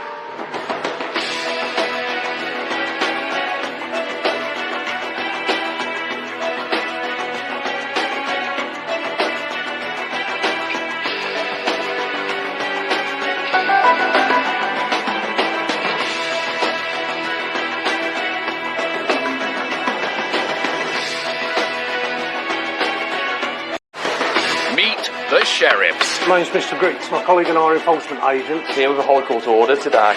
They work for the High Court, and if a judge says you're owed money, it's the sheriff's job to go and get it. Hey, all the keys. I'm going to be calling a locksmith. They can demand payment on the spot. What can you pay us now? We're going to get the cash, are you? Are you paying the bill? Or remove assets instead. You've got 30 minutes to make the payment. And we'll start removing stuff from the building. You'll have a week to pay in full before it gets sold at auction. Obstructing their work can be a criminal offence. I wouldn't do that if I were you. Don't lie to me. No mess tins. Every year, sheriffs in England and Wales recover unpaid debts totalling more than £80 million. Coming up, Tommy and Mike have a £13,000 debt to recover at a residential address. Hello? The debtor can't pay, but there's a very special car on the driveway. That's a nice motor. I'm thinking this to be the one that's going to go. Ron Garrett lost money and a collection of antiques when a shop suddenly closed down. I trusted Nick. He was very friendly, but eventually he stopped talking to me. Jess and Billy are on the hunt for his money. We're going to force entry into the shop in about the next 10-15 minutes if she just doesn't attend. And after a jeweller sold a customer's Rolex and didn't hand over the money, Rob and Gerald pay him a visit. Time's up. Where's the keys for all these drawers now? Because I want to empty them. Excuse me? I'm taking everything. Everything? Everything. This afternoon, Tommy Coyle and Mike Perkins are in Hampshire. Today we're off to a residential property. We're looking for a Miss Lisa Berglin and a Dr. Richard Berglin. We're looking for around £14,000. The couple were taken to court by their ex-landlords, following a dispute over rent for their previous home. The Berglins lost, but then applied for a set-aside, which would have meant the case was reheard. The court refused, and the original judgment still stood. The couple then applied for a variation order, which was granted, and repayments were set at £2,500 a month. But then, the Berglins didn't pay as agreed. Now their former landlords have got a High Court writ. Today, Richard and Lisa Berglin owe £13,390. Enforcing personal debts at residential properties can be tricky for the sheriffs, as they can't force entry to search for goods. Fortunately, their file contains some useful information about what assets to expect. We've been informed that there's a number of nice vehicles. Get a nice big yellow clamp out, put it on the wheel and prompt the payment. When Tommy and Mike arrive at the property, they find exactly what they were hoping for. There you go. We've got 3 vehicles there, 2 high-end value vehicles. It looks like there is a vehicle that's got the Porsche badge on. Yeah, this is paying all day long, this is. In fact, there are 4 vehicles on the drive. Nice to see, plenty of assets, all's good. Tommy and Mike make their way to the front door. They knock, but there's no answer. There's a few lights on in the house, around that side, CCTV around the corner, but I can't see any movement in there. With no one to talk to, Mike checks out the vehicles on the drive. Porsche's unlocked. I'm going to have a diligent search, see if we can come in documentation to see, obviously, who owns it. Sheriffs don't have right of entry at residential properties, but they are entitled to open unlocked doors, including car doors. What was the defendant's name? Richard? Yeah, Dr. Richard Berglin. Yeah. The letter indicates the Porsche 4x4 could belong to the man they're looking for. But it's what's under the other cover that really interests Tommy and Mike. Oh, that's nice. That's a nice motor. I'm thinking this to be the one that's going to go. It looks like a Mercedes AMG SL65 Black Series, a car that when new cost over £200,000. But it's a few years old now. What's the registration? It's not on it, mate. It's not on here either. Tommy's just about to call his office to let them know what he's found when Mike spots movement from inside the property. There's someone in the house.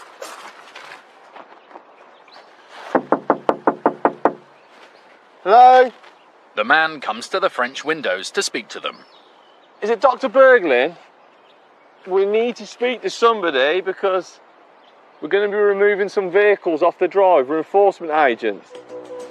Dr. Berglin asks us to leave his garden, tells the sheriffs the 4x4 has already been levied against by another company.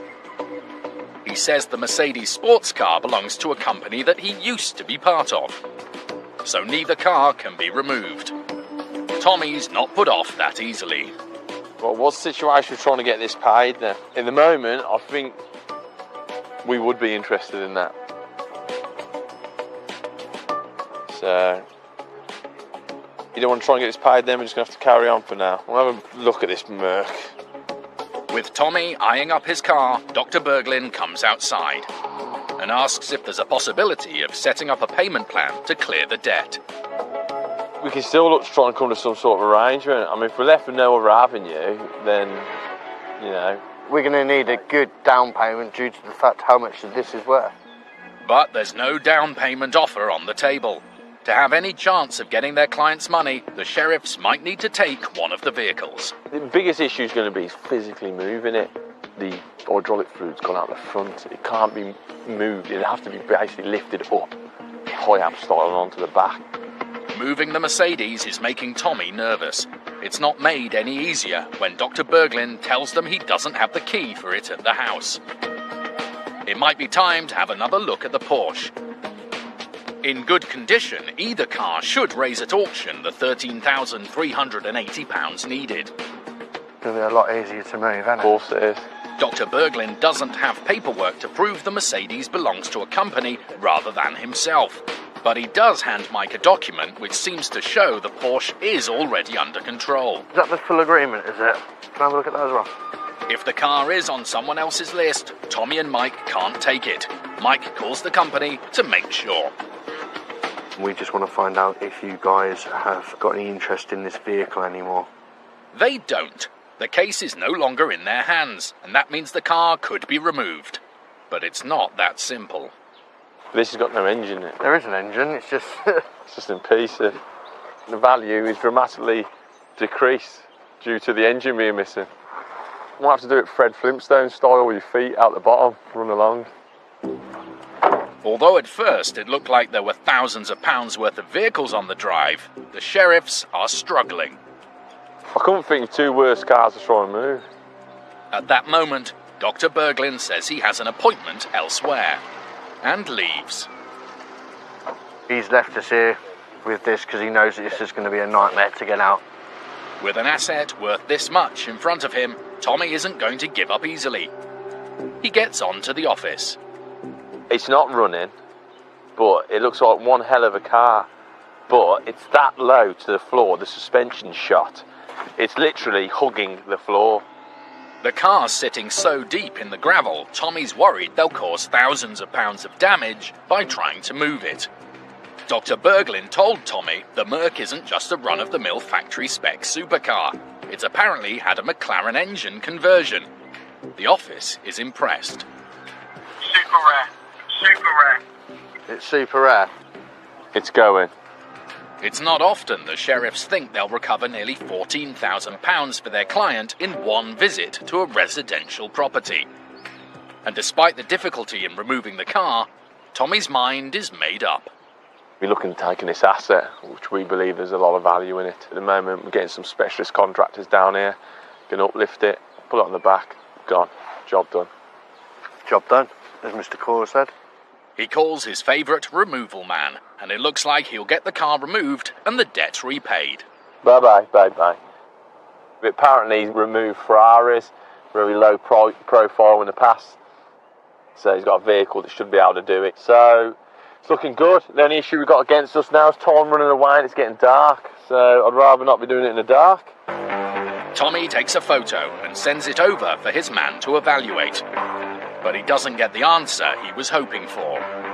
It's not liftable. You can't get anything even worse. The low level it is, the fact it's on gravel, the position it's in, and with no key. They're so close, but no one wants to take responsibility for doing such a difficult job in the dark. I just don't want to come back tomorrow and this car's gone. Let's clamp it there. We're clamp. We've got to be dead careful. Even clamping such a car is risky, and Tommy watches as Mike gets down to business. Oh, hang on, the jacket's coming off. It means business. Did that skivvy die off? Cheers. You should see how low it is under here, man. No. It's proper low. The wheels alone are probably worth more than some of the cars Mike's removed, so he's taking it very slowly. Just as he's finished, Dr. Berglin is back. What we're doing, just to explain, the vehicle, we have to clamp it. Right. We're going to be leaving it here tonight. They want it removed. Okay. So we're going to be back. Dr. Berglin tucks his car in for what might be the last time.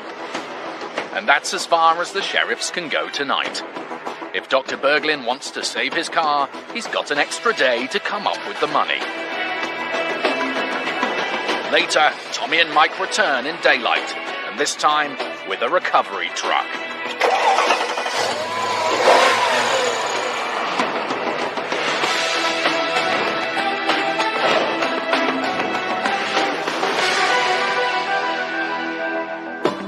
Using the county courts to try and recover money you're owed isn't difficult. 1.5 million money claims are paid every year in England and Wales, involving anything from faulty goods or poor workmanship to unpaid invoices. Claims can be filed online or by post for a small fee. Both parties in the case will be asked to submit evidence, and you may have to attend a court hearing. If you're successful, a county court judgment, or CCJ, will be issued against the debtor. If they still don't pay, that's when you call the sheriffs. Enforcement agents Jess Payton and Billy Evans are in Northamptonshire, heading to an antique shop. Today we're heading to Larch Antiques. The debt we're looking for is £1,797.44. So that's not a massive debt, so hopefully we can get it resolved.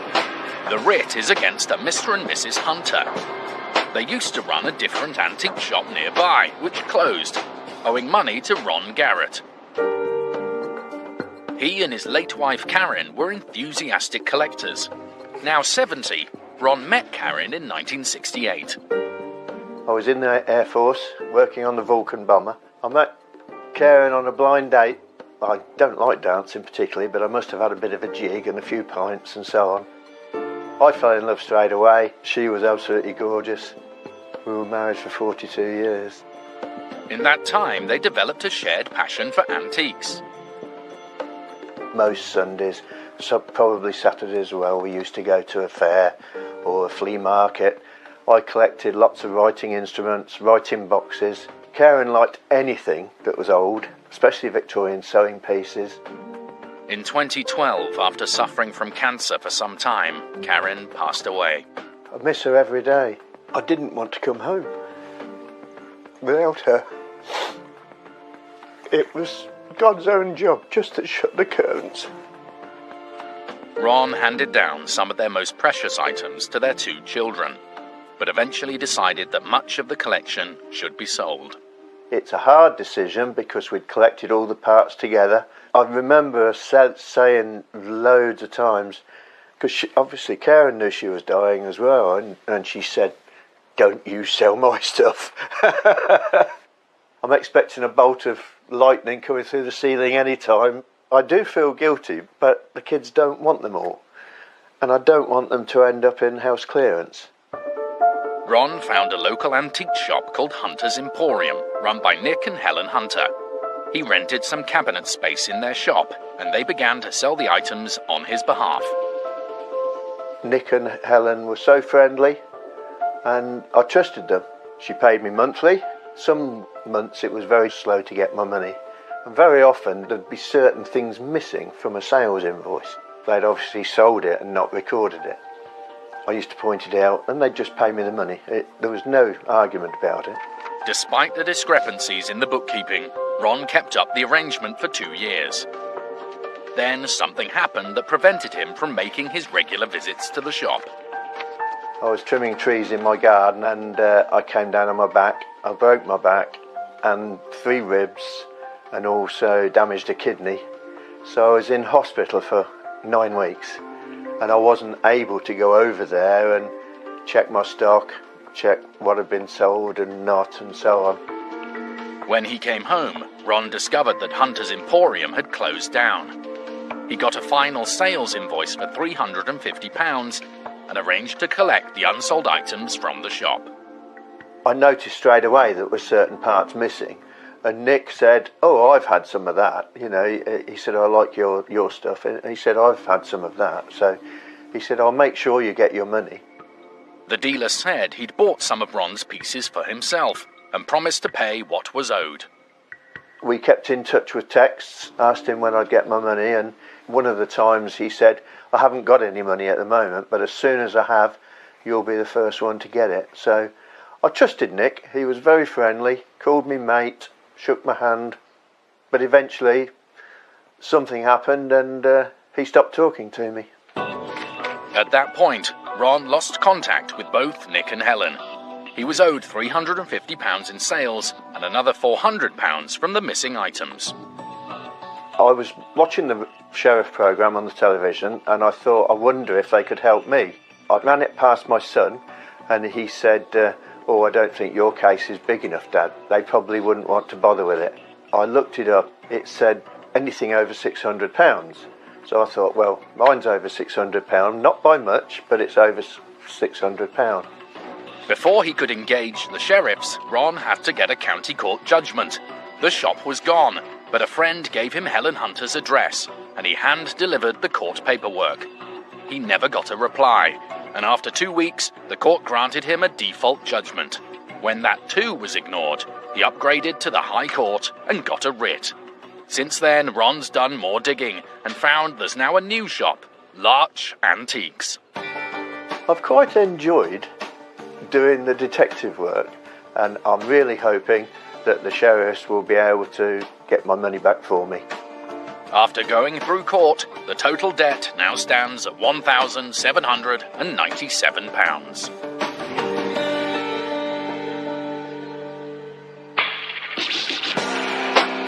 Ron's writ has both Mr. and Mrs. Hunter's names on it. That means they can agree to pay half each, or the sheriffs can collect the entire bill from whichever one of them they find first. Jess and Billy are trained to estimate a business's assets. But while they know the value of second-hand computers, office furniture and cars at auction, Billy's hoping for some help with appraisal today. I don't know much about antiques. I brought the antique Jess with me today to get him valued, see what it's worth. Could be worth a trade-in. Jess might be an old classic himself. It's apparently along here. Hang on, slow it down a bit. But he spots the shop first. Larch Antiques, here we go. It's early, and the shop's not yet open. We're going to give it till 9 o'clock, then we're going to make a phone call. It's commercial premises, so we'll give them a certain amount of time to turn up, otherwise we're false entry. While they wait, they check out what assets are on offer through the window. Quite nice antiques. There's some valuable things in there. Some nice clocks. The Bureau is worth a few quid, isn't it? Nice little record player. I'd be going for the 2 bombs. There's bombs inside. The what? Look. Bombs? 2 bombs, 81mm mortars. It's now gone 9 a.m, so Jess calls the number they've been given for the debtors. Hello, is that Mr. Hunter? We're at your shop at the moment. We've got a High Court writ for your shop. Mr. Hunter says it's nothing to do with him. Your name's on the writ, sir, so it is something to do with you. He insists it's not his problem and says it's Mrs. Hunter's shop. He says he's got no involvement in it and it's her they need to speak to. If you can get in contact for her, please, because we're going to force entry into the shop in about the next 10-15 minutes if she doesn't attend. It might sound drastic, but as Mr. Hunter's said he's not paying the bill, there might not be any choice. Billy's sure of getting Ron's money either way. If they don't want to pay, if they want to be awkward, we'll force entry. We'll call a truck down and we'll remove all the antiques very carefully. 10 minutes after he spoke to Mr. Hunter, Jess's phone rings. Mr. Payton speaking. Is that Mrs. Hunter from the Larch Antiques? We've got a High Court writ here for you. She questions whether the debt has to be paid by her alone. Both names are on the writ, but we're not going to get into who's paying what. We're outside your shop at the moment. We need you to attend, otherwise if you're not here, we're going to have to force entry. How long will it take you to get here? Jess has also discovered why Mr. Hunter wasn't interested in paying the debt himself. The partner's not coming down. She said he's no longer her partner. We've opened up a can of worms there, but, you know, we've got to do what we've got to do. The sheriffs wait, and 20 minutes later, a woman arrives. Hello, Adam.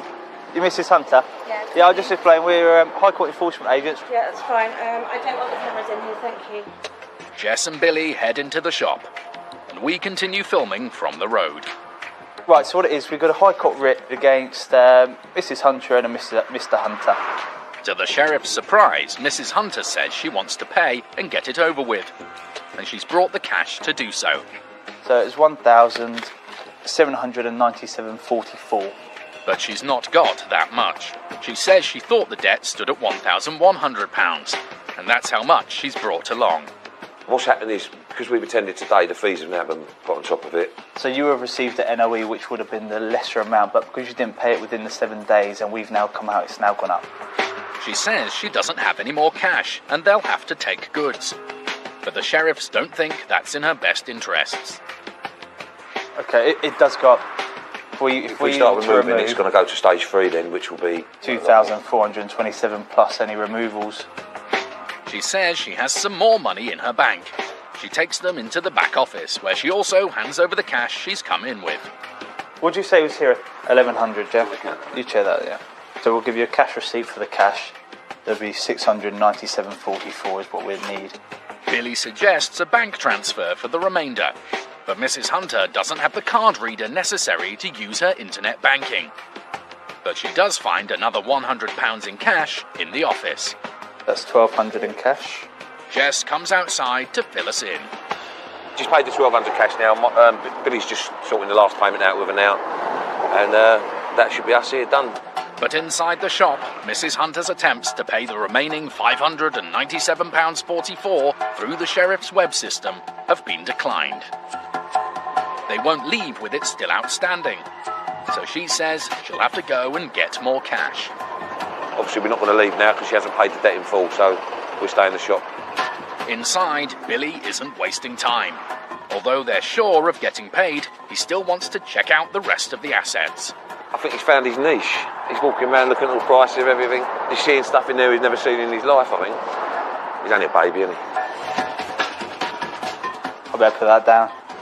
15 minutes after she left, Jess spots Mrs. Hunter making her way back to the shop. She's just come back from the bank now, so I'm going to pop back over to the shop and get this paid up. We can get out of it then and leave her in peace. Right, okay, 97.50. Right? 97.50, yeah. Okay. Right, I'll give you a receipt. Alright, take care, Mrs. Hunter. The writ might have had both her and her ex-partner's name on it, but Mrs. Hunter has paid the debt herself, in full. She's had to face the music, but, you know, at the end of the day, we've come here to get the money for the claimant. It's not about them, it's about the claimant, getting the money for the claimant. So, you know, we've done our job and we're going to move on now.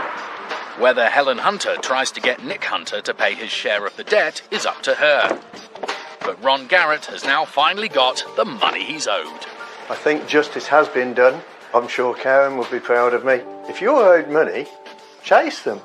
Use the system. It's not hard. You can do it, most of it online. And okay, it costs you a few quid, but if you're successful, you get your money back. So go for it. Mrs. Hunter told us the debt belongs solely to her ex-partner and that he had left her in a difficult situation financially. She said Mr. Hunter had no involvement in her current business, Larch Antiques.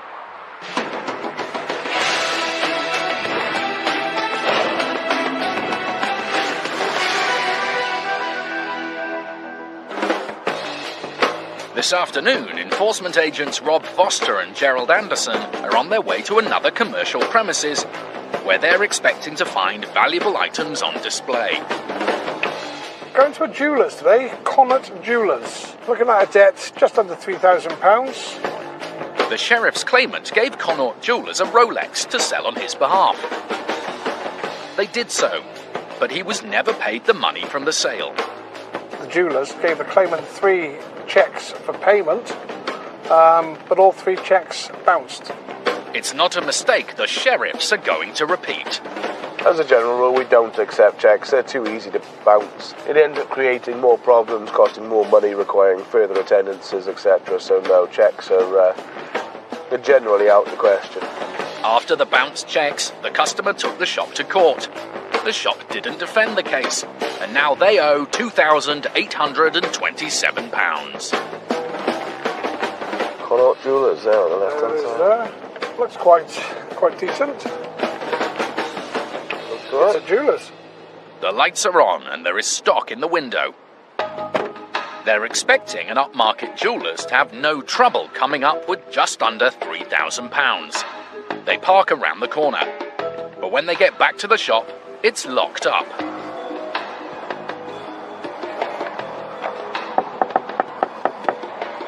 Door's locked. No, not yet.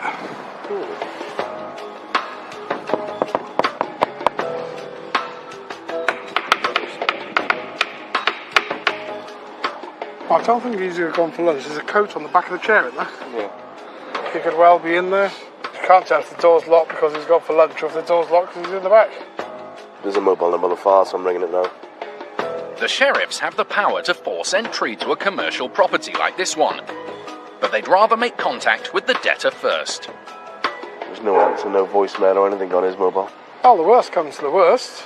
It's going to be a locksmith. Yeah. He ain't going to come here while we're stood here, is he? They're concerned that if the jeweller is out to lunch, then he might spot them waiting outside the shop and decide not to return. So Rob and Gerald make a tactical retreat. We're going to withdraw up to a little peepee hole place up there and just observe the door for the next 20-30 minutes, see if he does come back. They find a good hiding spot. I can see the shop from here. They obviously can't see me. I'm just going to wait here to see if anybody goes in or out. While Gerald takes care of surveillance, Rob's been reading the file. Connaught Jewellers Limited is dissolved. It looks like there was once a limited company trading here with a similar name, but the sheriffs don't know what the current arrangement is. from what they've seen, they're convinced the shop is still in business, so they step up their efforts to make contact. Sorry, the number you dialed is not in service. I've tried the 2 landline numbers. One is no longer in use. One just continues to ring and then rings out. While they're trying to work out what to do, Gerald's phone rings. Hello? Can you hear me?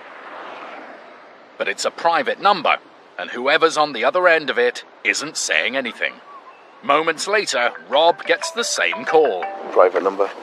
Hello? Hello? They think it's the jeweller trying to find out who's been calling him for the last half hour. So they head back to the shop. I don't like coincidences, and you ringing the number and getting a private number back, and then me ringing it and getting a private number back. It's definitely them responding. 100%. It's still locked up. That door's closed. But something's different. That was open. It was open, I could see a chair in there. But you got me all excited now. He is in there, isn't he? He knows me, yeah. After making themselves heard, there's finally a sign of life from inside. No, I've got movement inside. It's there. Perfect. Hello, sir. Hello, sir, you alright? Rob gets straight to the point. Right, calling with regards to the live writ today. You sold a Rolex? Yeah, but we already Yep. Sent a letter to the court, and all the papers that they sent to 7A, and 7A is the flat above. Right, okay. And we haven't heard from them. Was it just a letter explaining the circumstances? Explaining the circumstances. That's not compliant with the court's rules then. You don't just write to the court though, you seek legal advice, you go and see a solicitor and you file the correct forms. That hasn't been done, so we're here with a live writ today to enforce for payment in full or removal of goods. Rob's not impressed. The man says he's aware of the case, but all he seems to have done is write a letter to the court complaining about it. He hasn't applied for a stay on the writ, or for the judgment to be set aside. Very simply, are you going to pay it? I haven't got any money to pay. My daughter pays them. Where's the money for the watch that was sold then? It belongs to Connaught Jewellers Limited. We haven't received any paper from you. So you're saying everything belongs to Connaught Jewellers Limited? Yes. Which is a dissolved company. It's gone. Doesn't exist. Gone, but we are still running the company. Let me just tell you one thing. Instead of Limited, it's Connaught Jewellers. Yes. And that is the name on the writ. That's exactly what I needed to hear. But now the man says the shop doesn't belong to him. He's the manager, but the lease is in his daughter's name, and it's her business. None of that makes any difference to the sheriffs. Can I ring my daughter and she explains to you? I don't want anything explained to me. It belongs to her. I don't want anything explained to me. I want it paid, or I'll take goods. That's it. That's all I'm after is the payment. How can we pay you? I take cards, I take cash, many different ways. Can we give you a check? We don't take checks. We don't take checks. You bounced 3 of them on the last guy. Gerald, meanwhile, is exploring the back office. Sorry, why are you? This is only a workshop. I'm just looking through paperwork to see exactly what's what. I have the right under the writ to investigate. Ideally, he wants a document proving some of the jewellery belongs to Connaught Jewellers, but there's not much of interest. He tries a different tack. Let's go back a couple of months. I give you this and say, can you sell that for me? You sell that to this gentleman here for £2,000. Correct. Where's that £2,000 still that he gave you? It's my regular customer. And every time he buys something, he'll pay you next year, maybe? No, not next year. No. Who's got the £2,000? I have got the £2,000. Whose £2,000 is it? But I didn't get it. Whose It's yours. Right, so why don't you pay me? But it was only 6 weeks when he started moaning. Whatever the arrangement was, the Rolex's owner has had neither his watch nor his money for months now. Later, can Rob and Gerald convince the jeweller to pay his customer back? I wasn't kidding you when I said that I'd be looking at taking £20,000 worth of kit, which is basically clearing the shop out.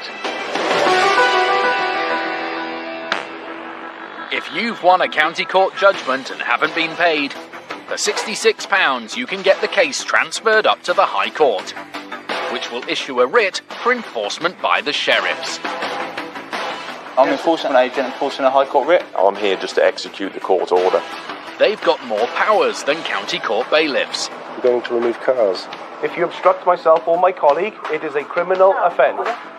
And there's no limit to the size of the debts they can pursue. £14 million. It's the largest job I've ever done. You can pay it directly into our account from Spain.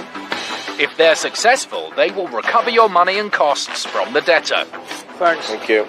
As well as their own fees that are set by the government. It was that amount there until 5:30. I don't stand here for 3 hours for nothing. If the sheriffs can't get your money, they'll ask you to pay a fee of £75 plus VAT. Earlier, Tommy and Mike visited Dr. Berglin, looking for more than £13,000 that he and his wife owe to their former landlord. This is paying all day long, this is. He said he couldn't pay, but the sheriffs found a potentially valuable asset on his driveway. That's a nice motor. I'm thinking this could be the one that's going to go. They decided it was too difficult to remove it in the dark that evening. And now, 2 days later, they're returning to collect the clamped car. The defendant's been back in contact. He's very cooperative. He says he's now got a key. I think he's resided to the fact he's not going to be able to pay it and the vehicle's going to go. They arrive at the Berglins' property, and as Tommy heads inside, Mike checks in with their recovery man. How long will he be, roughly? Dr. Berglin has found the keys, which should increase the vehicle's value at auction.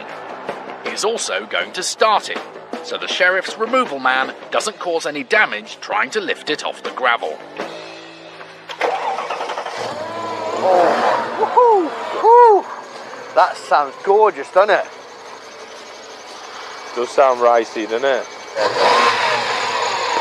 Tommy and Mike inspect the vehicle, but they can hardly hear themselves over the noise of the engine. Mike seizes the cover, and as the car is now unlocked, he checks the glove box for documents, which also gives him a chance to try out the seats. Oh, it is quite spacious inside, isn't it? When Dr. Berglin says he'll drive it onto the road for them, Tommy can't resist doing the same. Believe it or not, I've had it before, and then people have drove off. No, he won't drive off. I can understand why Oh my lord. I can understand why Tommy's doing it. She's obviously got to make sure the asset's still secure. But I think it was more that he just wanted to sit in it and say he's been in it. His 100-foot joyride complete, Tommy discovers why the car's been sat on the driveway for so long. It's not built for me, I don't think. Is that fluid coming out? Yeah. He'd let customers go out on it on track days. Obviously the vehicle sits very low profile on the track, and there's something in the vehicle that rises it. But when you come off the track, the customer didn't rise it, hit a speed bump, which caused the damage.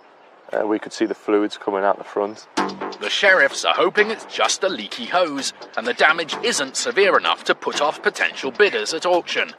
Problem or not, Tommy's still impressed. It's a lovely car. It's like a muscle car, isn't it? See, if I was a car, that would be me. You'd be a Nissan Micra. Right on time, the recovery truck arrives. You're not starting? Dr. Berglin jump-started the car 10 minutes ago, but the recovery man can't. Might have to get his heavy duty one out. So the debtor and his extra-large battery are needed again. Hopefully it's going to work now. It'll be a lot simpler to get it on board. There you go, straight away. Amazing, straight away. And that's not all. He's also got a bottle of fluid that he hands over to Tommy. Then he top it up with some of that. Yeah, you find my side, mate? Yeah. The Mercedes is driven onto the low loader, secured, and that's the job done. That's a beautiful car, isn't it? Tommy hands over the seizure paperwork and the car heads off. It will be taken to secure storage. and after a minimum of 14 days in which Dr. Berglin will have a chance to register any objections, it will be sold at public auction. That asset's worth a substantial amount of money. Obviously he'll be getting some money back, also clearing his debt. The claimant will also be getting their money back. A good result all round. And as you can see, we will come out, we will enforce, we will get these goods removed, and we will recover our client's debt. A few weeks later, the car was sold at auction, but it only made £11,300, which wasn't enough to clear the entire debt. That means, as far as the sheriffs are concerned, the case is not yet closed.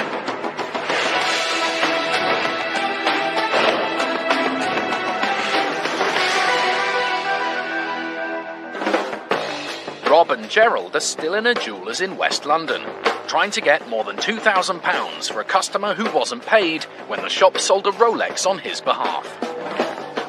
Who's got the £2,000? I have got the £2,000. Whose £2,000 is it? But I didn't get it. Whose It's yours. So far, it's been a frustrating experience for the sheriffs. The jeweller has admitted he owes the money, but doesn't seem keen to pay up. If they can't leave with the claimant's cash, the sheriffs might have to sell the shop's goods instead. Time's up. Where's the keys for all these drawers now? Because I want to empty them. Excuse me? I'm taking everything. Everything? Everything? The jeweller says that, like the Rolex, almost everything here is sale or return and belongs to his customers, not the shop. So he offers them something he does own. I've got one thing, that carriage clock, that alone is £2,000. But it's not that simple. The clock won't fetch that much at auction, and Gerald explains that if he has to remove it, the bill will go up. How much are we looking at as sale, Rob? It will go to 4,100. If you pay it now, it's 2,800. That's it. But at auction, I'd be looking at around £16,000 to £20,000 worth of goods to cover a debt. The carriage clock alone isn't worth anything like enough money to clear the debt, so the sheriff's attention turns elsewhere. What else in here? These are owned by Connaught Jewellers? Those, yes. Yeah, and how much do you reckon these are worth? Well, I sell them for £200 each. There are some high-value items in the cabinets, and the jeweller doesn't want to lose them. He now says he can get his daughter to pay the debt.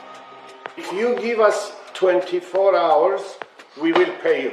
It's not the end of the world, for God's sake. I'm not asking you to wait for days and days. But it has been 3 weeks since the notice of enforcement was sent out, and months since the Rolex was sold.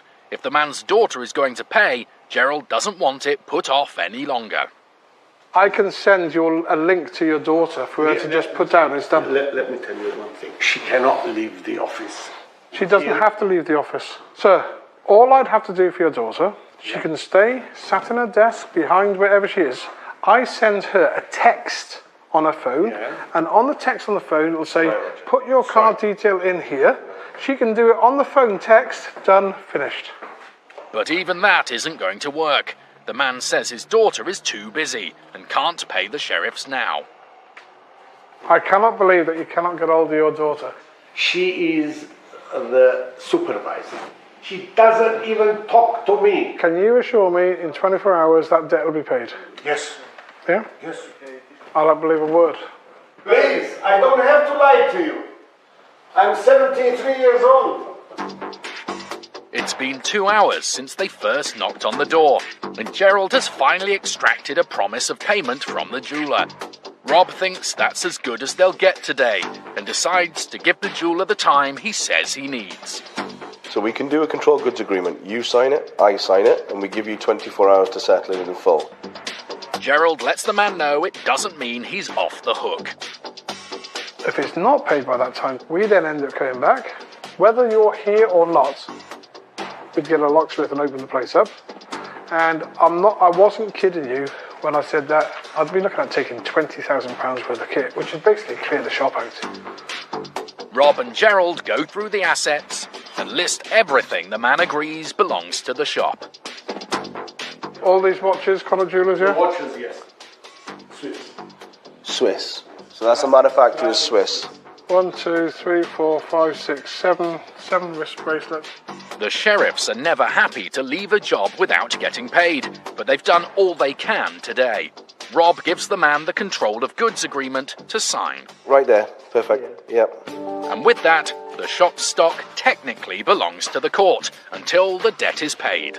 When you've paid, give Mr. Foster a phone call, otherwise I'll be back here Monday to empty the place out. Ta-da now, ta-da. It's not been the easiest day's work, and they haven't yet recovered any money for their client. I'm not convinced he's going to pay it as he said he'll pay it. I have told him that I will eat my hat if it's paid by 9 o'clock Monday. A total of £2,473 was paid the same day by Connaught Jewellers and cleared in the sheriff's account later that evening. The remaining balance was paid 3 days later. So in the end, the owners stuck to their word, and so did Gerald. Connaught Jewellers told us the payment was transferred before the sheriff's visit. They also said the original court claim was mistakenly sent to the wrong address.